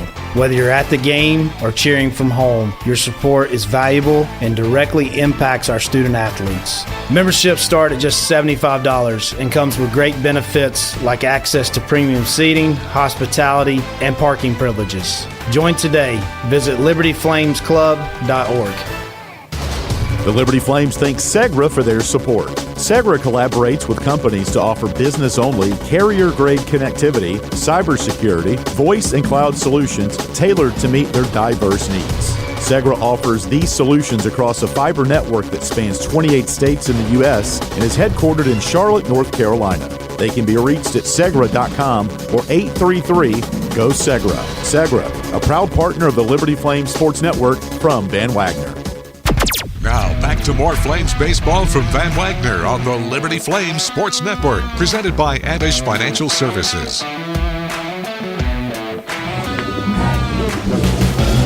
6-2 Liberty lead as we go to the bottom of the 7th inning in Game 3 of this series. Flames with a win today will sweep the series and win their 6th straight contest. It'll be Jackson Evans back to work on the mound for Liberty in the bottom of the 7th. He struck out the side in the 6th after giving up a leadoff walk and a single. Bradley Zayak started the game for the Flames. He went 5 today, allowing 5 hits, 2 earned runs, a home run, a solo shot back in the 3rd. 3 walks, 5 strikeouts for Zayak today. Threw 88 pitches, 49 of them for strikes. Clisby, the hitter, to lead it off in the 7th. And he takes a fastball up and in. 1 ball and no strikes to count.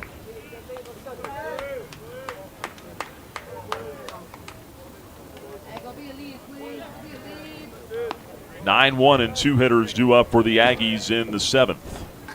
And the 1-0. Fastball caught the inside corner for a strike. 1-1 on Clisby. He's 0 for 2 with a strikeout and a flyout.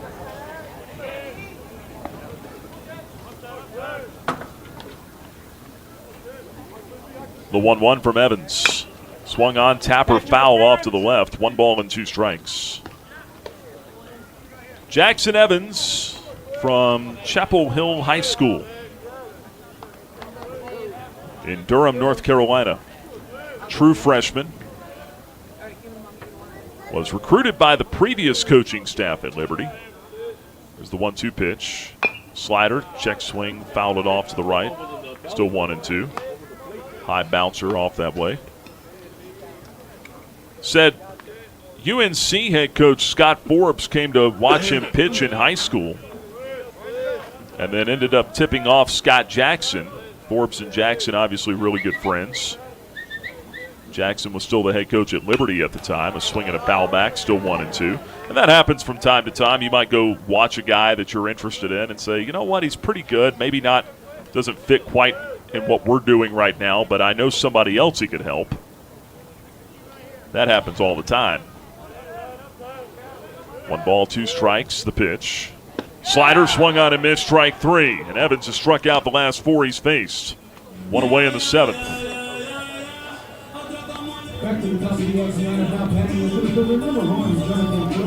Back to the top of the order now with Jonathan Clough. Flames leading it here 6-2. Well, obviously there was a coaching change after that. Scott Jackson left and went back to North Carolina to be an assistant under his good friend Scott Forbes. First pitch to close, slider downstairs, ball one. And Evans thought about decommitting to Liberty, but really put a lot of thought into it and realized that Liberty was still a place, 1-0 pitch down and away, 2-0, where he could grow, develop his faith. For him personally, that mattered just as much, if not more, than who the head coach of the program was. Here's a 2-0 pitch. Taking strike on the inside corner with a fastball, 2-1 on Clough.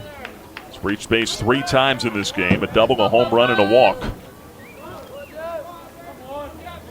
So that led to Evans still coming to Liberty, the 2-1.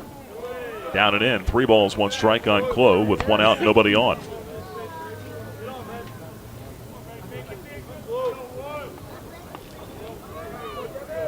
Evans staring in.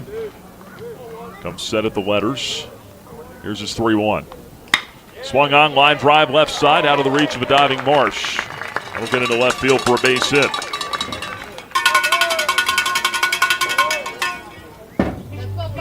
One out single in the 7th. And Steve Solorzano will be the batter. 4-run lead for the Flames, 6-2.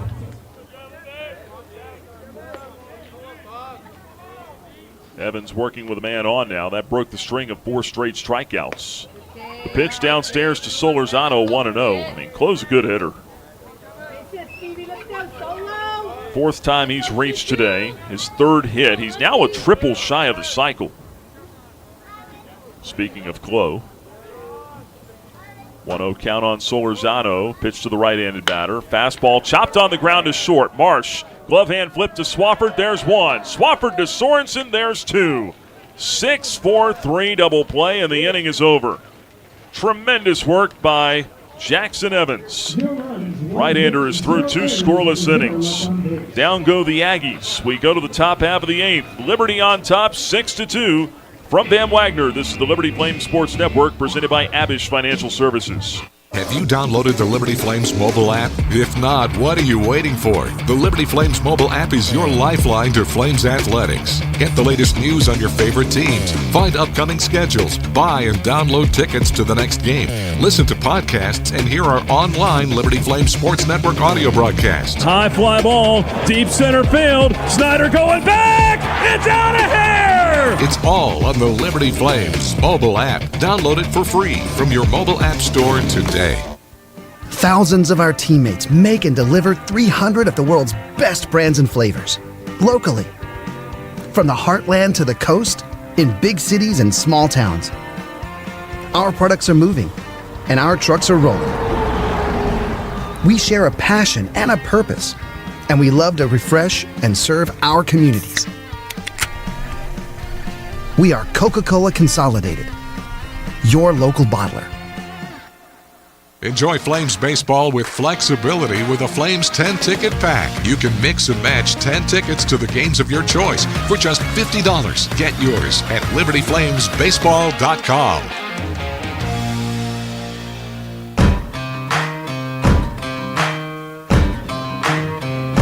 6-2 lead, Liberty over New Mexico State as we go to the top of the 8th inning. The Flames trying to zero in on a series sweep here this weekend after the big thrilling comeback win last night in the 2nd game.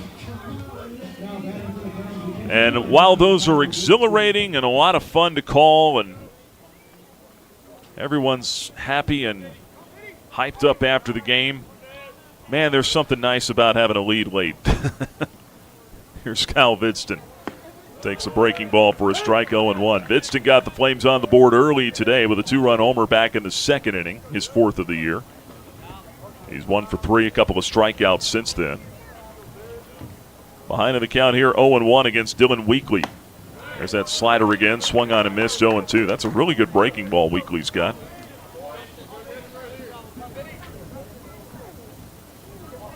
He's the only guy with multiple saves for New Mexico State this year. Here's the 0-2 pitch on the way from Weekley. Sent foul back to the screen, still 0-2. Once you see all of their pitchers for New Mexico State, you see it in flashes. I mean, they've got some guys with some stuff, some potential. It's just the consistency piece, right? Here's the 0-2. Hit on the ground toward third. Two-hopper handled by Kaufman. He'll send it over corner to first base.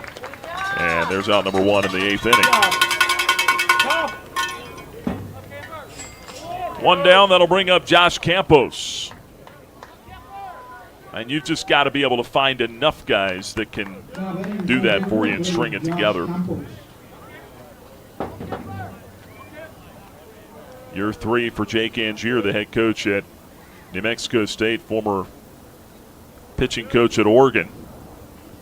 As Campos squares the bunt, bunts it foul, strike one. He knows what it looks like. Talking about talent.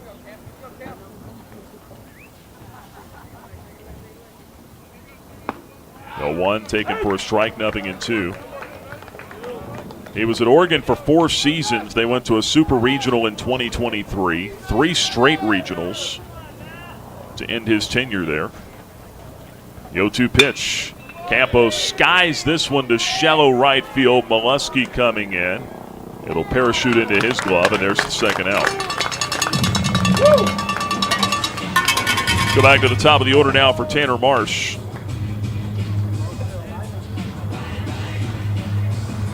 Angier also the pitching coach at Sacramento State, North Dakota State, and his alma mater of South Dakota State. He's a West Coast guy. Grew up in Bellevue, Washington. Timeout's going to be taken by the Flames here. Bradley LaCroix saunters out of the first base dugout. He'll call Tanner Marsh over to chew the fat here for a minute. Talk about what they're going to order on the post-game meal tonight. Buy a second or two, break the rhythm here of Dylan Weekley a little bit. I think a good Tex-Mex meal is in my future. Haven't really had one since I've been out here. Did have a green chili cheeseburger a couple of nights ago, though. That was sensational. Couple trips to Whataburger. Always got to do that when you're on the West Coast. Swinging a foul back, 0-1. I say the West Coast. It's not really the coast, but as far out west as we'll travel, barring whatever they do for us in the postseason, or do to us maybe. Here's the 0-1. Swinging a little tapper off the end of the bat. Back to the pitcher. He comes to get it. Underhand toss to first. And it skips on Solorzano. He can't handle it. Oh, man. Let's go. Dylan Weekley threw that one too weakly to first. 4th error on New Mexico State in the game. I mean, you talk about lackadaisical on the throw. Yikes.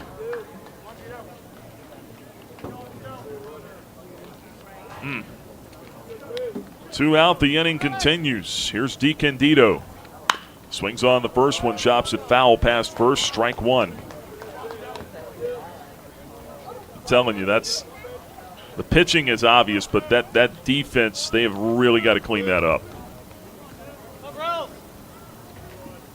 Here's the 0-1 pitch from Weekley. There's a line drive to right, but right in line with Molesky. He'll put it away. No harm done this time. And there's out number 3. Flames strand a man at first. We'll go to the bottom half of the 8th inning. Liberty on top at New Mexico State, 6-2 from Van Wagner. This is the Liberty Flames Sports Network, presented by Abish Financial Services. Turn up the heat. Foster Fuels is a proud partner of Liberty Athletics. Fostering warm moments for 100 years, Foster has been providing exceptional propane and gas services throughout Central Virginia and surrounding areas. From propane to fireplaces and tank installs to tankless water heaters, Foster does it all. Visit fosterfuels.com or download the app to order fuel, pay your bill, and more. Get the customer service you deserve and turn up the heat with Foster Fuels and the Liberty Flames. The Flames play here. You are locked into Liberty Baseball from Van Wagner on the Liberty Flames Sports Network, presented by Abish Financial Services.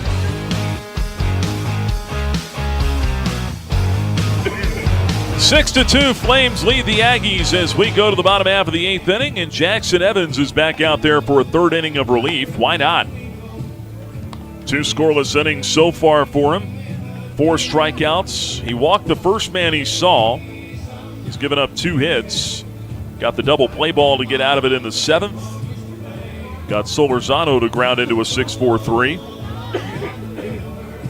He had a chance here to clear the most threatening part of the order with Tackless, Daniels, and Vest. You've already cleared Solorzano and Clough. It's a big inning right here. You get through these guys, keep it at a 4-run game, you feel really good going to the 9th. Jackson Evans ready to go here in the bottom of the 8th. Flames have Cooper Harrington available today to close it out if need be. He pitched 1 inning scoreless here last night. Picked up his 8th save, and I believe is now tied for 2nd in Conference USA in that department. Tackless leads it off, left-handed batter at the plate. The pitch. Chopped foul up the first baseline. Strike 1 on Tackless.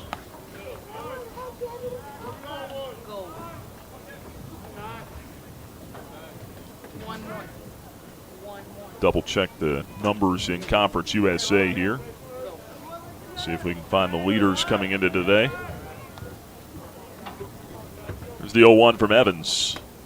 Back foot slider, had a notion to go, but Tackless checked up. 1 ball and 1 strike. Yeah, Harrington now tied with Ethan Kroll from Dallas Baptist with 8 saves. Skylar Hutto of Jacksonville State still leads the league with 10. 1 ball and 1 strike on Tackless. The pitch. Slider disappears. Swung on and missed. 0-2. Or 1-2, rather.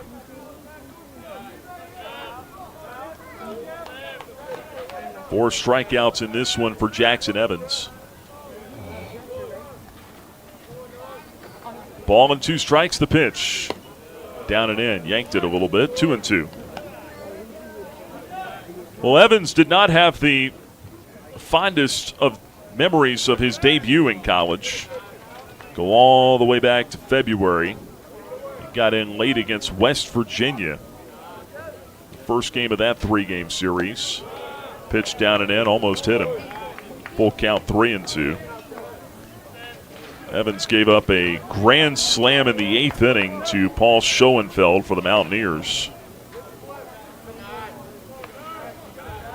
Baptized by fire in his collegiate debut. There's ball 4, low and outside. Good at bat by Tackless as he works it back in his favor and draws a leadoff walk in the 8th. And gave up a walk-off home run and a run rule loss at Wake Forest after that. But he's found his way. Career-high 6 strikeouts in an outing against UNC Greensboro in Lynchburg. He's made a start, and he's really harnessed that breaking ball. First pitch swinging, Daniels pops it up a mile high out into straightaway center field. Campos is there. He'll put the squeeze on it. There's out number 1 in the 8th.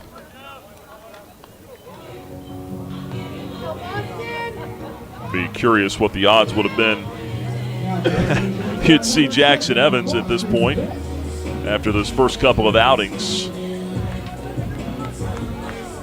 But that's the fun of it. You watch a guy get better, especially as quickly as he has.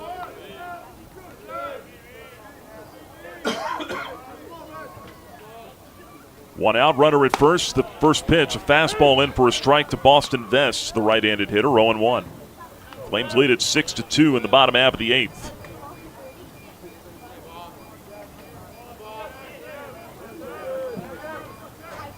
Evans with the 0-1 pitch. It's on the way. Slider, check swing. Did he go? Oh, yeah, on the appeal to first. He went around 0-2.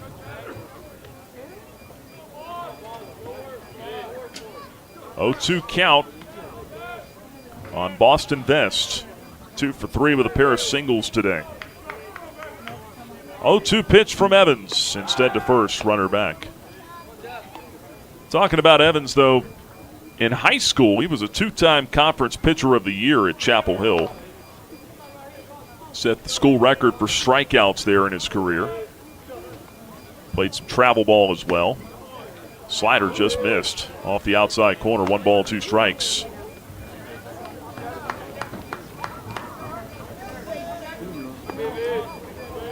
His dad's an athletic director at Carborough High School, John Evans.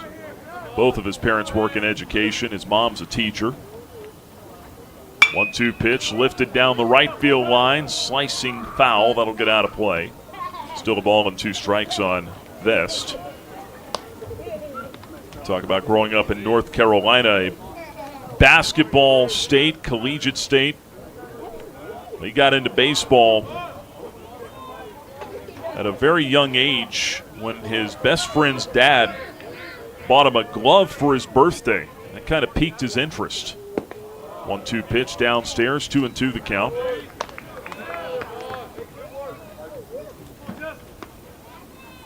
First love was hitting. He loved playing in the field, but realized probably when he was about 10 years old, he had a little bit stronger arm than the rest of his teammates did. And pitching might be for him. 2-2, lined out to left center field. Campos scooting over there. He'll put it away. 2 fly ball outs to the center fielder. Runner back to first. 2 gone in the 8th.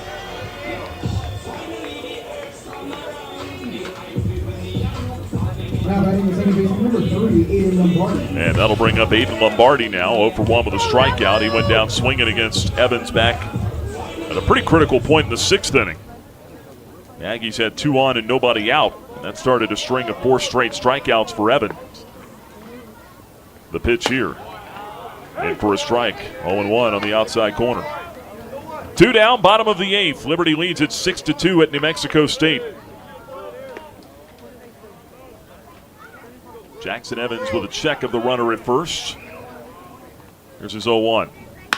Fastball swung on, clubbed high in the air and deep to left field. Barone back toward that wall, and it's out of here.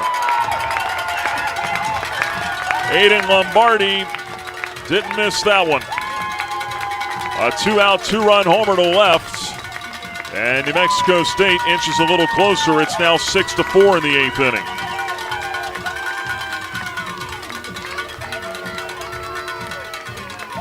Talked earlier about how the home runs have plagued Evans at times this year.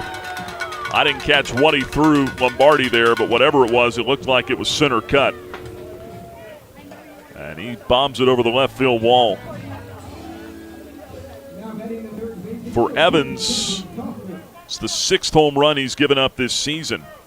It's the most on the ball club. And now showing bunt, taking inside instead Camden Kaufman, 1 ball and no strikes. So now a 6-4 ball game on the 3rd home run of the season for Aiden Lombardi, the 1-0. This is, late call, strike on the outside corner. With the breaking ball, evens the count at 1-1 on Kaufman. He's 0 for 3 with a couple of strikeouts.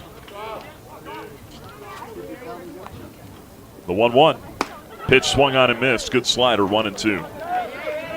Well, you had a thought maybe with a 4-run lead, the Flames may not have to use Cooper Harrington in the 9th if they didn't want to, but certainly now with it whittled to 2. Here's the 1-2 pitch. Just off the outside corner, it's 2-2. You would think the Flames will have to go to their closer unless they have a big inning in the top of the 9th. 2 balls, 2 strikes, 2 outs, bottom of the 8th. The pitch. Slider fouled on the ground past third, still 2-2 on Kaufman. You're just hoping now, as looking down at the bullpen, the Flames have a couple of men up down there. Righty and a lefty loosening. You're just hoping now Evans can get you through this inning. Here's the 2-2 pitch from the right-hander. Slider taken, strike 3 on the inside corner. Evans bounces back after the homer. That's his 5th strikeout of the day, and out number 3 in the 8th. But the Aggies grab 2 on the home run by Lombardi. We'll go to the top of the 9th inning. Liberty leading at 6-4 at New Mexico State. From Van Wagner, this is the Liberty Flame Sports Network presented by Abish Financial Services.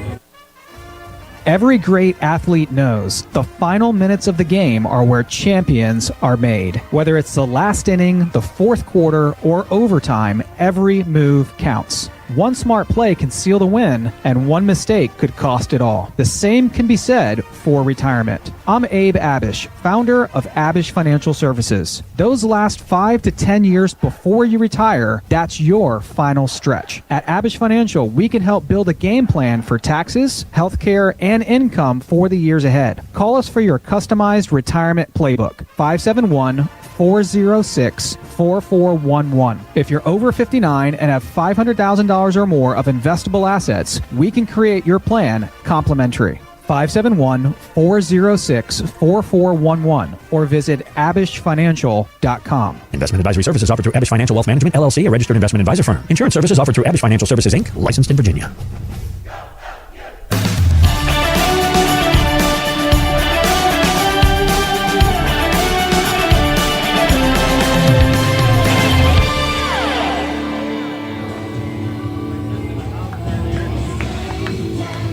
Headed to the top half of the ninth inning, Liberty leading New Mexico State 6-4.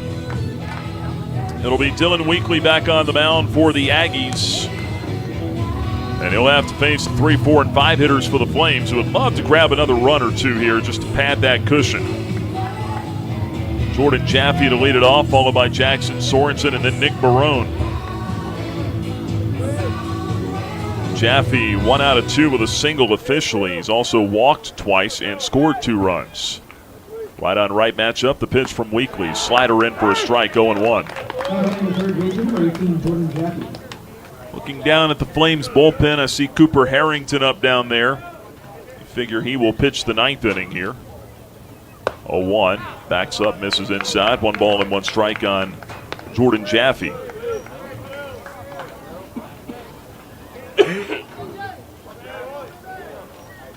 Right-handed batter waits. The 1-1 on the way. Fastball away. 2 balls and a strike. Reminder, Flames are home for 5 after this. Your last chance is to see Liberty in person. 5-game homestand starts Wednesday night against Virginia Tech. The 2-1. Swing and a miss on the slider way away. And it's 2-2 now on Jaffe. Hokies come to town Wednesday night at 6 o'clock, and then it's a 3-game conference series next weekend against Louisiana Tech starting Friday night at 6 Eastern. 2-2 pitch. Down and away, full count to Jaffe, 3-2. Bulldogs are in town Friday, Saturday, and Sunday. 1 week from today, it'll be our final Bark at the Park day. 3-2 pitch is skied on the infield to the right side. Solorzano looking up into the New Mexico sky. He'll put it away. The first baseman has it for out number 1 in the ninth. Flames up 6-4 as Jackson Sorensen comes to the plate.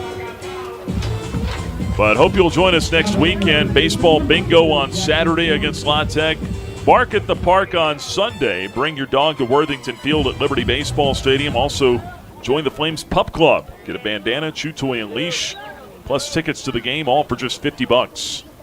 Email flamesclub@liberty.edu to sign up. First pitch to Sorensen in for a strike, 0-1. Jackson Sorensen 1 out of 3 with a single and a walk today. He scored as well. The 0-1. Down and away, 1 ball, 1 strike. I think they got Bark at the Park here today. Saw a dog or 2 earlier. Hadn't heard many of them, though. Usually you hear a little bit of yelping along the way. 1-1 pitch upstairs, 2-1. Flames have led the majority of the game, though, so they don't really have much to yelp about. Assuming they're all Aggie fans. Here's the 2-1 pitch. Sorensen with a line drive bullet to first, caught by Solorzano. And Jackson's counterpart robs him of extra bases. 2 down. That'll bring up Nick Barone. Barone is who's hot for the Flames, presented by Foster Fuels. Since that go-ahead home run in the ninth inning last night, today, 3 more base hits, 2 RBIs. He's been on 4 times. He's also walked. As Barone will walk over and have a quick chat here with head coach Bradley LaCroix. Flames leading at 6-4 in the top of the 9th inning. It'll likely be Cooper Harrington to pitch the bottom half, looking for his 9th save, unless the Flames can string something together here with 2 outs. They got a lot of 2-out RBIs in this series, so I wouldn't count them out on that.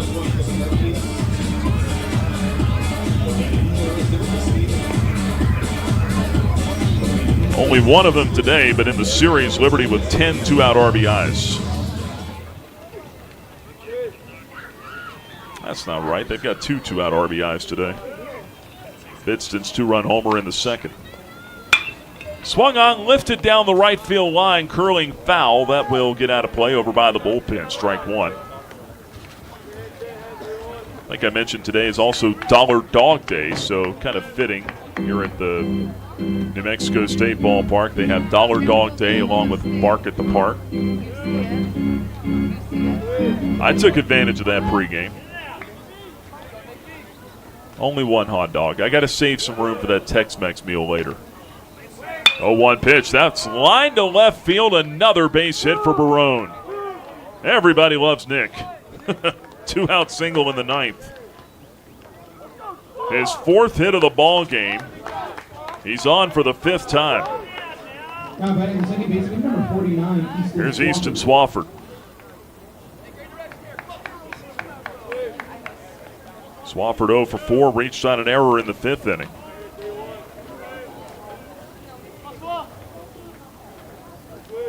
Left-handed hitter settles in. The pitch. In for a strike, 0-1.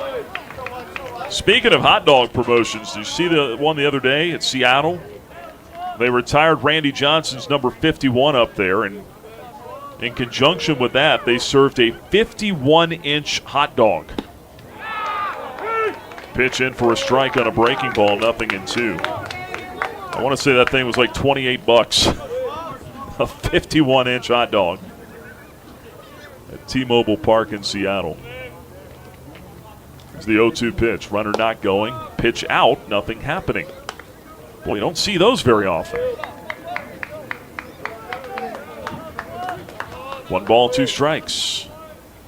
Might be the first one I've seen all year. It's the 1-2. Runner not going. Ground ball and through. Base hit right center field. Barone will hit second. He's on his way to third. Swafford stops at first with the single. And the way they had him played defensively, he found the hole. Not a shift, but they had Lombardi, the second baseman, almost out in shallow right field, dead pull. So that side of second base up the middle was vacated, and Swafford rolled it right through in that area. 2 out, 2 on. And here is Anderson Folk, a strikeout victim his first time up. Pitch on the way from Weekly. Line drive, base hit right field. Coming in to score is Barone. Headed to third is Swafford. 3 straight 2-out hits, and the Flames tack on a run. It's 7-4 in the 9th. Told you, I never put anything past these guys. 2-out rallies. Nothing new with this group. And now a 3-run lead. Here's Kyle Vidston. We're going to keep it going. The pitch. That one ambushed, but foul. Line down the left field line. He jolted the light tower down there and ricocheted it back out into left field. He could play 50 more games here, and he probably wouldn't hit that light tower again. Here's the 0-1. Check swing, fouled off to the backstop. 0-2 on Vidston. He tried to jump that slider early in the count. Just got a little out in front of it. Swafford at third, Folk at first. His 3rd pinch hit, base hit of the season. There's the 0-2. Taken outside, 1-2. Actually, I take that back. That's not a pinch hit anymore because he pinch hit back in the 7th. He's the DH now, so that does not count as a pinch hit, base hit for Folk. Here's the 1-2. Upstairs, Anderson Folk taking off for second base, trying to coax a throw down. There will be none from Clisby. Count is even now at 2 balls and 2 strikes on Bidston. I guess you give him a stolen base on that. Second and third, 2 down, the pitch. Swing and a miss, strike 3. Got him on a good breaking ball. Strikeout retires the side, but the Flames string together some 2-out hits, and they add a run. We go to the bottom half of the 9th inning. Cooper Harrington coming on to try to close it out. Flames lead 7-4 over the Aggies here in New Mexico State. From Van Wagner, this is the Liberty Flame Sports Network, presented by Abish Financial Services. Hey, you look like you could use a nap. No, not a nap, an app. The Liberty Flames mobile app. It's your lifeline to Flames athletics. Get the latest news and your favorite teams, upcoming schedules. You can buy and download tickets to the next games and listen to podcasts and hear our online Liberty Flames Sports Network audio broadcast. It's all on your new app, the Liberty Flames mobile app. And of course, it's free from the App Store or Google Play. Get it. At this time, the app will no longer make you a sandwich. Flames Nation, this is Liberty Baseball head coach Bradley LaCroix. My family and I are proud Flames Club members and invite you to join in training champions for Christ on and off the field. Whether you're at the game or cheering from home, your support is valuable and directly impacts our student athletes. Memberships start at just $75 and comes with great benefits like access to premium seating, hospitality, and parking privileges. Join today. Visit libertyflamesclub.org.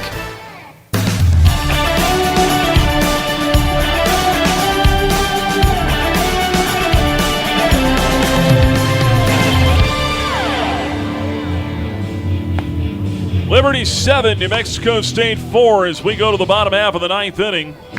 Out here in Las Cruces, the Flames now 3 outs away from a series sweep, 3 outs away from winning a 6th straight ball game.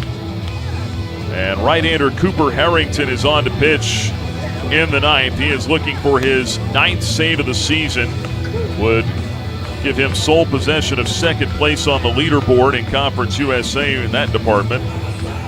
Got the save here last night. 1 scoreless inning, 1 walk, retired 3 of the 4 men he faced. A little scare on the Molesky fly ball to deep right center to end it, but got the Flames out of here with a comeback win, 9-7. Today they lead 7-4.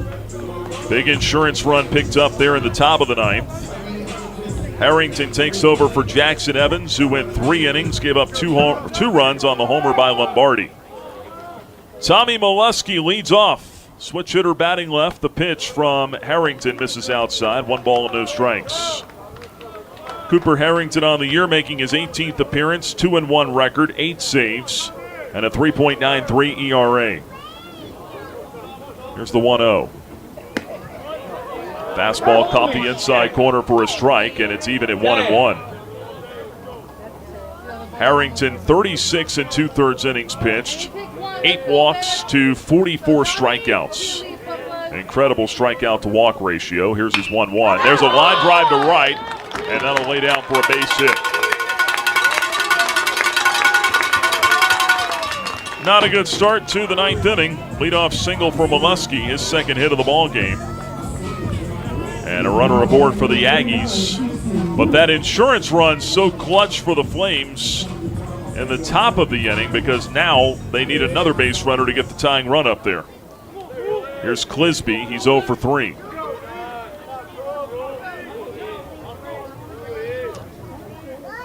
The pitch.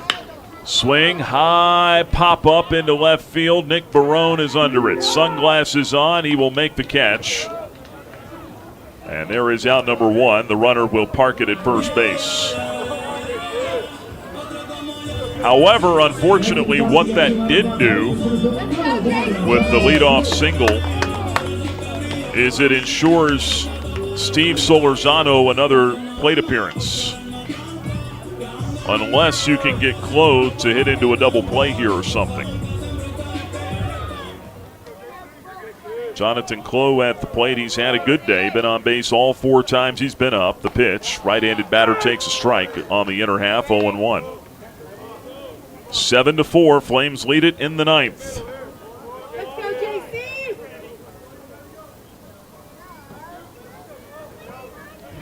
Clough with a single, a double, and a home run.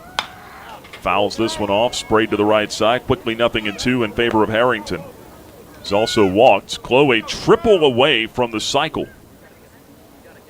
New Mexico State leads the country in triples. Chloe's got 5 of them on the year. So it's not out of the question. There's the 0-2. Off speed, check swing. They appeal it to first. He held up. 1 ball and 2 strikes on Chloe. Like he maybe went to the changeup there. He had a notion to swing, but didn't.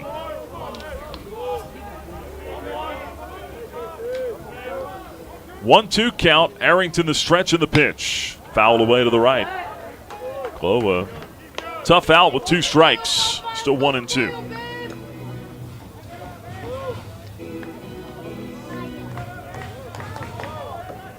Chloe has struck out only twice in this series.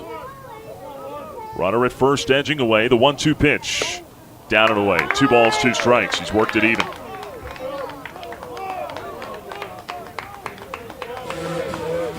Which is kind of funny because he struck out 35 times on the year to just 13 walks. Here's a 2-2 pitch. Off speed, sent in the air, deep center field. Campos going back onto the track at the fence, leaping, makes the catch. Chloe hit it as far as he could, and Campos went as far as he could, back to the wall. Times his jump and makes the grab in front of the fence for out number 2. Molesky back to first base, and it's up to Solorzano for the Aggies. Flames lead it 7-4. Tremendous running catch by Campos. The pitch. Solorzano grounds it foul past third base, 0-1. Solorzano today, a walk and a single. He's 1 for 3 with an RBI. 2 out, a runner at first. Flames lead it by 3. Harrington sets at the letters. Sophomore delivers. The pitch, fastball just missed outside. It'll even the count at 1 ball and 1 strike on Solorzano. Well, the big thing there with that catch as well, it prevents Solorzano from being the tying run at the plate. Outside of just saving a run, the 1-1. Down and away, 2 balls, 1 strike. Flames an out away from sweeping the Aggies here this weekend. Harrington an out away from his 9th save. The right-hander sets. Behind in the count, the 2-1 pitch. Way outside, 3-1. Well, you walk him, and then Tackless comes up. He would be the tying run.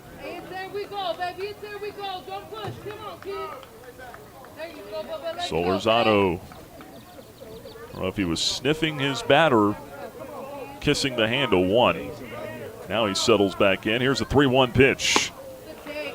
Taken strike. Fastball on the outside corner. The Aggie crowd didn't like it, but the count's full. 3 balls and 2 strikes on Solorzano. Molesky will be off and running at first base. 2 outs in the bottom of the 9th.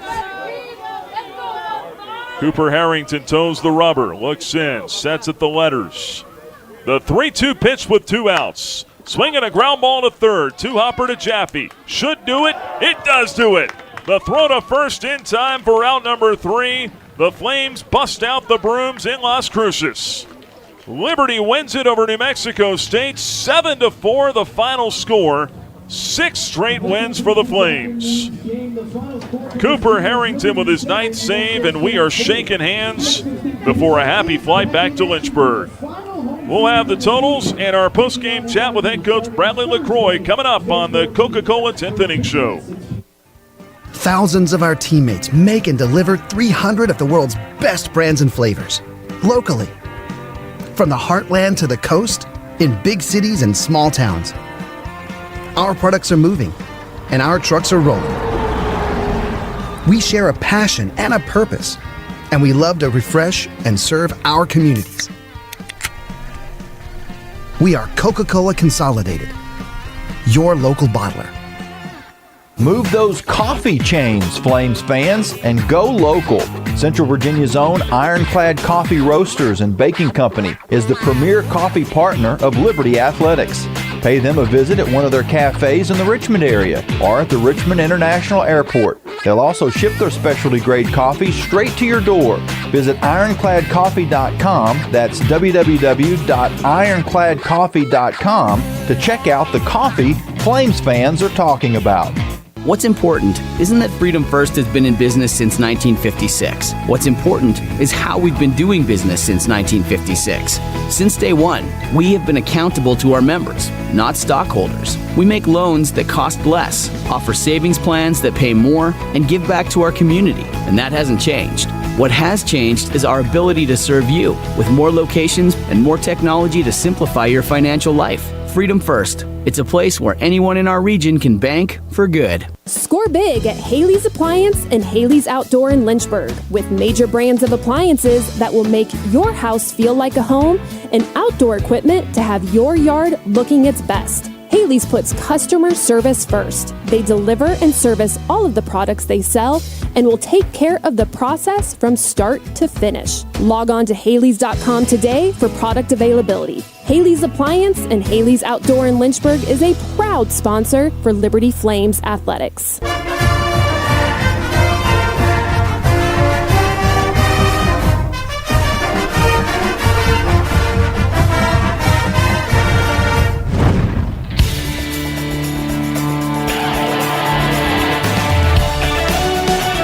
You've been listening to Liberty Baseball from Van Wagner on the Liberty Flames Sports Network, presented by Abish Financial Services. Time now for the Coca-Cola 10th Inning Show. Coke, taste the feeling. Liberty the winner today, 7-4 over New Mexico State. The Flames sweep away the Aggies in this three-game series. Nick Pierce back here with you on the Coca-Cola 10th Inning Show as the Flames have now won 6 straight. They improved to 35-13, now 22 games over 500, and they go to 18-6 in Conference USA. Coming up, we will hear from the head coach of the Flames, Bradley LaCroix, as we put a bow on this one here today. Flames with a happy flight back to Lynchburg, where they will start a 5-game homestand on Wednesday night. Getting out of here with the 7-4 win today. 7 runs, 12 hits, no errors, 10 left on for the Flames. For the Aggies, 4 runs, 9 hits, 4 errors. They stranded 7. And we're joined now by the head coach of the Flames, Bradley LaCroix. Coach, you got me okay? Yeah, I got you, Nick. Well, another day, another win, right? 7-4 final. Sure felt good to have a lead going into the 9th inning this time, though, didn't it? Yeah. It's it definitely feels better, but as the ball was flying today, still a little bit nerves, but obviously we got all the confidence in the world in Coop Harrington and made some big pitches. But just super proud of the guys coming to a place that's tough to play, a lot of travel, and we toughed it out and found a way to win 3 games. For sure. How about that jumping catch by Campos there in the 9th inning? I mean, I know everyone's heart probably skipped a beat a little bit, but you got a really good center fielder out there, don't you? Yeah, absolutely. And he struggled offensively today, and he was fighting a little bit. But the one thing that he can do is he can change the game in center field, and that's not an easy play. And he made it look pretty easy, just being under control, great route, timing the jump. But huge play in the game. For sure. This one today, you get out to the early lead. Kyle Vidston with the 2-run home run in the second. How big was that to back Zayak today? Yeah, it was good, and Bradley was good. But Vitti with 2 outs there, the HBP by Drummy, and then Vitti with the home run to get us out in front. And then I thought Bradley pitched extremely well. He had all these pitches going. Threw some fastballs in to show it to him, and the changeup and the slider were both really good today. Yeah, we talked about the slider some before the ball game today, but he threw a lot of changeups today, especially to these right-handed hitters. As a pitcher, sometimes you don't want to go right on right or left on left with that pitch. What's the key to executing it there the way he did today? Yeah, it's just got to be down. It's got to be down, and he did a really good job. And we kind of flipped the script yesterday, with a couple guys of throwing more right-on-right changeups against these guys, against the right-handed hitters, and it worked. And then Bradley did a great job of executing those when we called them. 4 more hits for Nick Barone today. Seems like that guy's on another planet right now, doesn't it? Yeah, he's seeing the ball really well. He's confident, hitting the ball to all fields.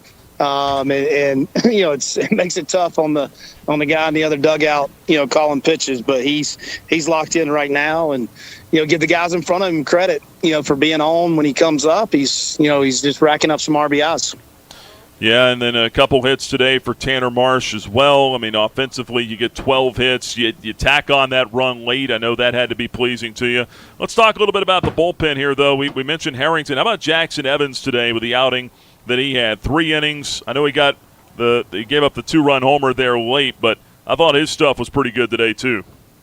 Yeah, really good, especially after the first batter he faced when he walked him, and then he settled in and made some big pitches for some punch-outs. And even the home run was a good pitch.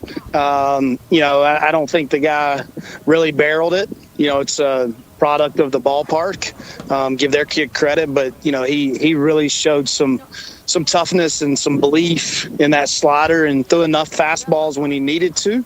But he was outstanding because our bullpen was a little thin with playing, 15, 16 innings yesterday, and we had to have somebody stretch out, and he did a great job. Yeah, like you said, got off to a tough start in the 6th, then strikes out the side, gets out of his own jam there in the 7th. I mean, those are big moments for a pitcher, especially a reliever that's trying to find innings, right?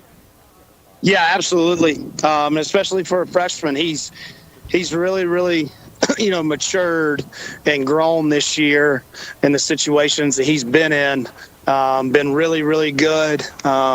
It's a tight situation there in the 6th inning when he came in and he ended up striking out the side. It was an outstanding job, and he just continues to get better. Well, Coach, we appreciate the time. Congrats on the win, the series sweep. But we get back home now. 5 straight coming up at home. I told the folks this is their last chance to see this team in person. You can talk to Flames Nation a little bit. How much would it mean to see some packed ballparks here over the next 5 games? Yeah, it'd be awesome. I mean, these guys deserve it. They played great baseball this year. We got, 5 games against 3 really good opponents. Hopefully the weather's really good, but obviously we got Virginia Tech on Wednesday and then, Louisiana Tech on the weekend, then Wake Forest the following Tuesday. So great opponents with a really good baseball team representing Liberty, and, hopefully we can pack the stadium out. Coach, appreciate the time. We'll see you back at the hotel tonight. Okay. Thanks, Nick. That's the head coach, Bradley LaCroix, after his Flames take care of business here today and this weekend. Liberty wins it 7-4 to cap the 3-game series sweep. When we come back, we'll have the totals and our player of the game, as well as our final thoughts after this from Van Wagner on the Liberty Flames Sports Network, presented by Abish Financial Services. The Liberty Flames thank Segra for their support.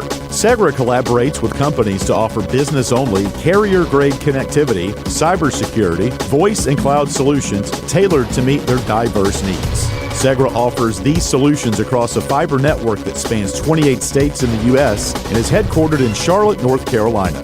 They can be reached at Segra.com or 833-GO-SEGRA. Segra, a proud partner of the Liberty Flames Sports Network from Van Wagner. Owned and operated by a Liberty alum, Larry's Tire and Auto Repair offers complete auto service including tires, preventive maintenance, and more. Larry's Tire carries all major brands and is open from 8 a.m. to 5 p.m. Monday through Friday at any of their 4 locations, with 2 in Lynchburg, 1 in Forest, and 1 at Able Tire in Concord. More information on Larry's Tire is available at larrystireservice.com. True Flame fans know where to shop to show their pride. Shop LibertyFlames.com. We're your one-stop shop for official Liberty Flames merchandise. Plus, all orders ship free. Go red, white, and blue and visit ShopLibertyFlames.com today. That's ShopLibertyFlames.com. ShopLibertyFlames.com is a proud sponsor of Liberty Athletics. For all your Liberty Flames apparel needs, visit ShopLibertyFlames.com today. John Barkley loves Tuesday nights with his pals. You guys ever seen a perfect game? Here we go. A night when scores made aren't nearly as important as friendships kept. Get out your phones. Gonna be epic. So he doesn't miss a night. John counts on Sentra to keep him healthy and at his best. Perfection begins now. Start your video. Delete your video. Like and share. Sentra, caring for, caring about folks like John.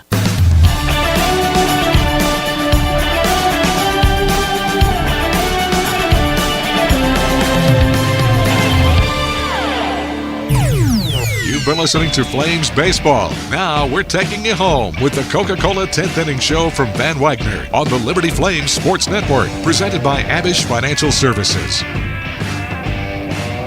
Flames a winner, 7-4, the final score here on this Sunday afternoon in Las Cruces, New Mexico. Nick Pierce back here with you from Presley Askew Field as we total everything up here for you with our final stats presented by Larry's Tire and Auto Repair. The Flames with the win go to 35-13 now on the season, 22 games over 500, 6 straight wins for the Flames. They're now 18-6 in Conference USA and 17-5 on the road. That is a tremendous road record. And coming into the day, they had the 5th best road record in all of college baseball. Aggies with a loss fall to 19-27. They're now 8-16 in the league, 14-11 here in their home ballpark.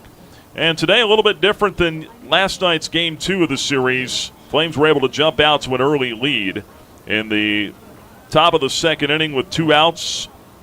New Mexico starter J.T. Price on the mound. He hits Ryan Drum with a pitch. And then 2 pitches later, Kyle Vidston goes yard. A 2-run home run to the left field, his 4th of the season. Gave the Flames the early 2-0 lead after an inning and a half. Bradley Zayak on the mound for the Flames today. Gave up the leadoff double in the first and then a walk, but got a double play and a strikeout to get out of that. Sent down the side in order in the second. Got the first 2 men in the third before giving up the 2-out home run to Jonathan Clough. Clough with a solo shot. He had a good day today. He finished a triple shy of the cycle, 3 hits for him. That solo shot in the third made it a 2-1 game in favor of the Flames. It would stay 2-1 until the top of the 5th inning when Liberty went to work with 1 out, got a base hit from Tanner Marsh, then a single from Riley DiCandido, put him at first and second. The Flames went with the double steal. DiCandido got thrown out at second base, but Marsh made it to third. Then back-to-back walks from Price to Jaffe and Sorensen loaded the bases. And that would be at the end of the day for Price. He goes 4 2/3 innings, his longest outing of the season, gives up 5 runs, 3 earned on 7 hits. The next man in, Jaden Davis, the reliever, walks Nick Barone with the bases loaded. That forced in run number 3 for the Flames. And Liberty led it at that point 3-1. Then the next man to the plate, Easton Swafford, hits a weak ground ball to second that's kicked by Campbell off his glove, rolling out into, or under his glove, rolling out into right field. That would score Jaffe and Sorensen. That was the one that the Aggies could not afford. 2 more runs come in for the Flames, both unearned, but charged to Price. And that made it a 5-1 lead for Liberty going into the bottom half of the 5th inning. Aggies would get 1 back there off of Zayak. Leadoff double from Molesky. 2 batters later, a walk to Clough with 1 out would put him at first and second. Then Solorzano would single home Molesky on a bunt base hit, make it 5-2. Solorzano was then picked off at first base. That was a pivotal point in the ball game, kind of squashed the rally there in the 5th.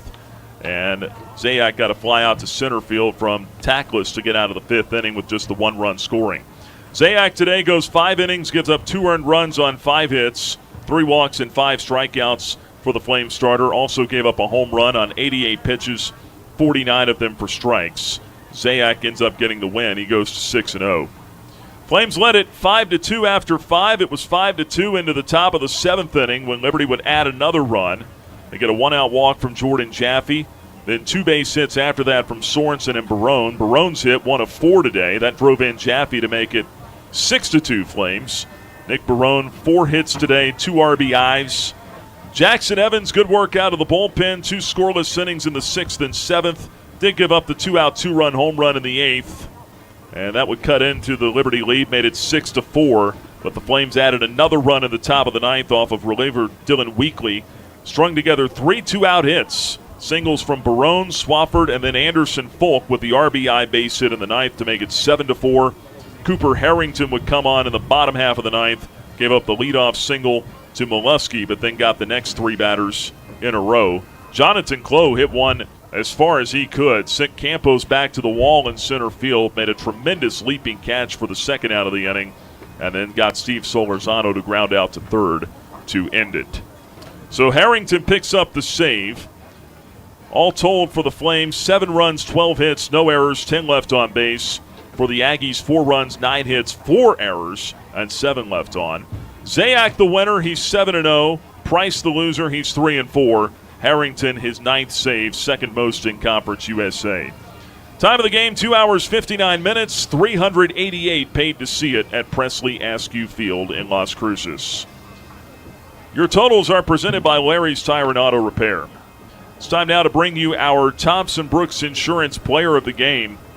And it's hard to look anywhere else but Nick Barone for a second straight day. Barone, 4 base hits, 2 RBIs, and a run scored. That is our Thompson Brooks Insurance Player of the Game, Flames left fielder Nick Barone. Well, before we sign off, let's take one last look at the out-of-town scoreboard built by Frank Good Builders. Get you updated on everything else happening around Conference USA. Unfortunately, the Flames are not getting much help from Missouri State today. Jacksonville State has built a big lead there. That game going to the top of the 8th inning. The Gamecocks lead the Bears 10-4. So it looks like Jack State, barring a big comeback late from Missouri State, Jack State will stay 2 games in front of Liberty for first place with 6 conference games remaining. Bottom of the 7th inning at Dallas Baptist. The Patriots lead the Louisiana Tech Bulldogs there 8-4. Liberty will see La Tech next weekend. That is the rubber game of that 3-game set. Bottom half of the 6th at Middle Tennessee. Western Kentucky on top there 7-6. Hilltoppers trying to take 2 of 3 in that series. And some finals from earlier. Delaware finishes off the 3-game sweep of FIU with a 13-9 win. And Kennesaw State finishes off the 3-game sweep of Sam Houston with a 12-1 win down in Georgia.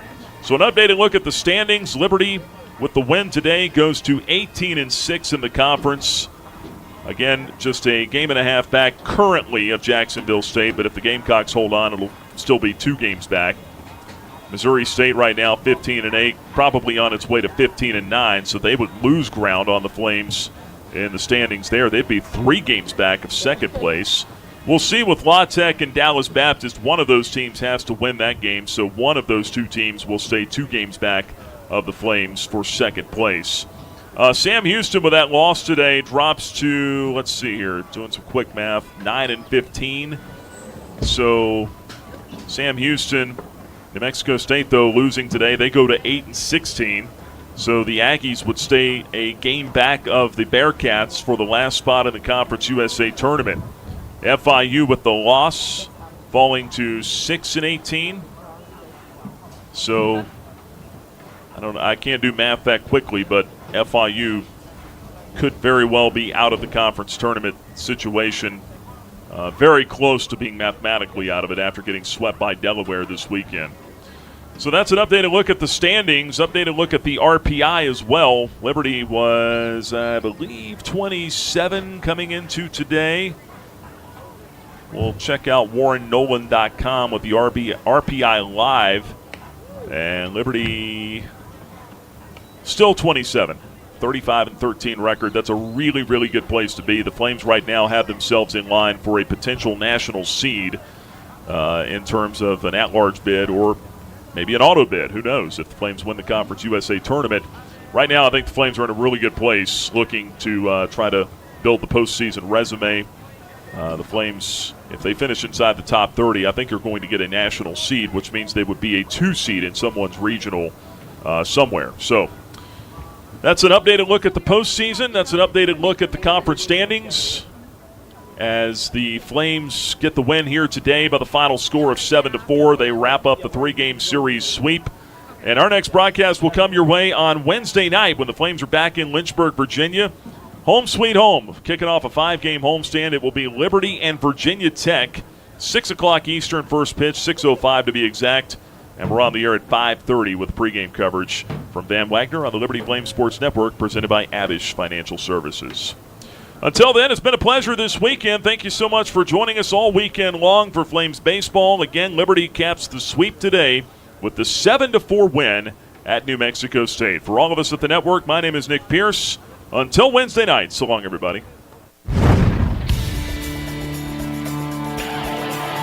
Thanks for listening to live coverage of Liberty University baseball from Van Wagner on the Liberty Flames Sports Network, presented by Abish Financial Services. This broadcast of Liberty Baseball has been brought to you by Abish Financial Services, the official advisor of Liberty Flames Athletics. Liberty Baseball has also been brought to you by Bojangles' famous chicken and biscuits. It's Bow Time. Carillion Clinic, inspiring better health. Carter Bank, life lived full. By Coca-Cola, taste the feeling.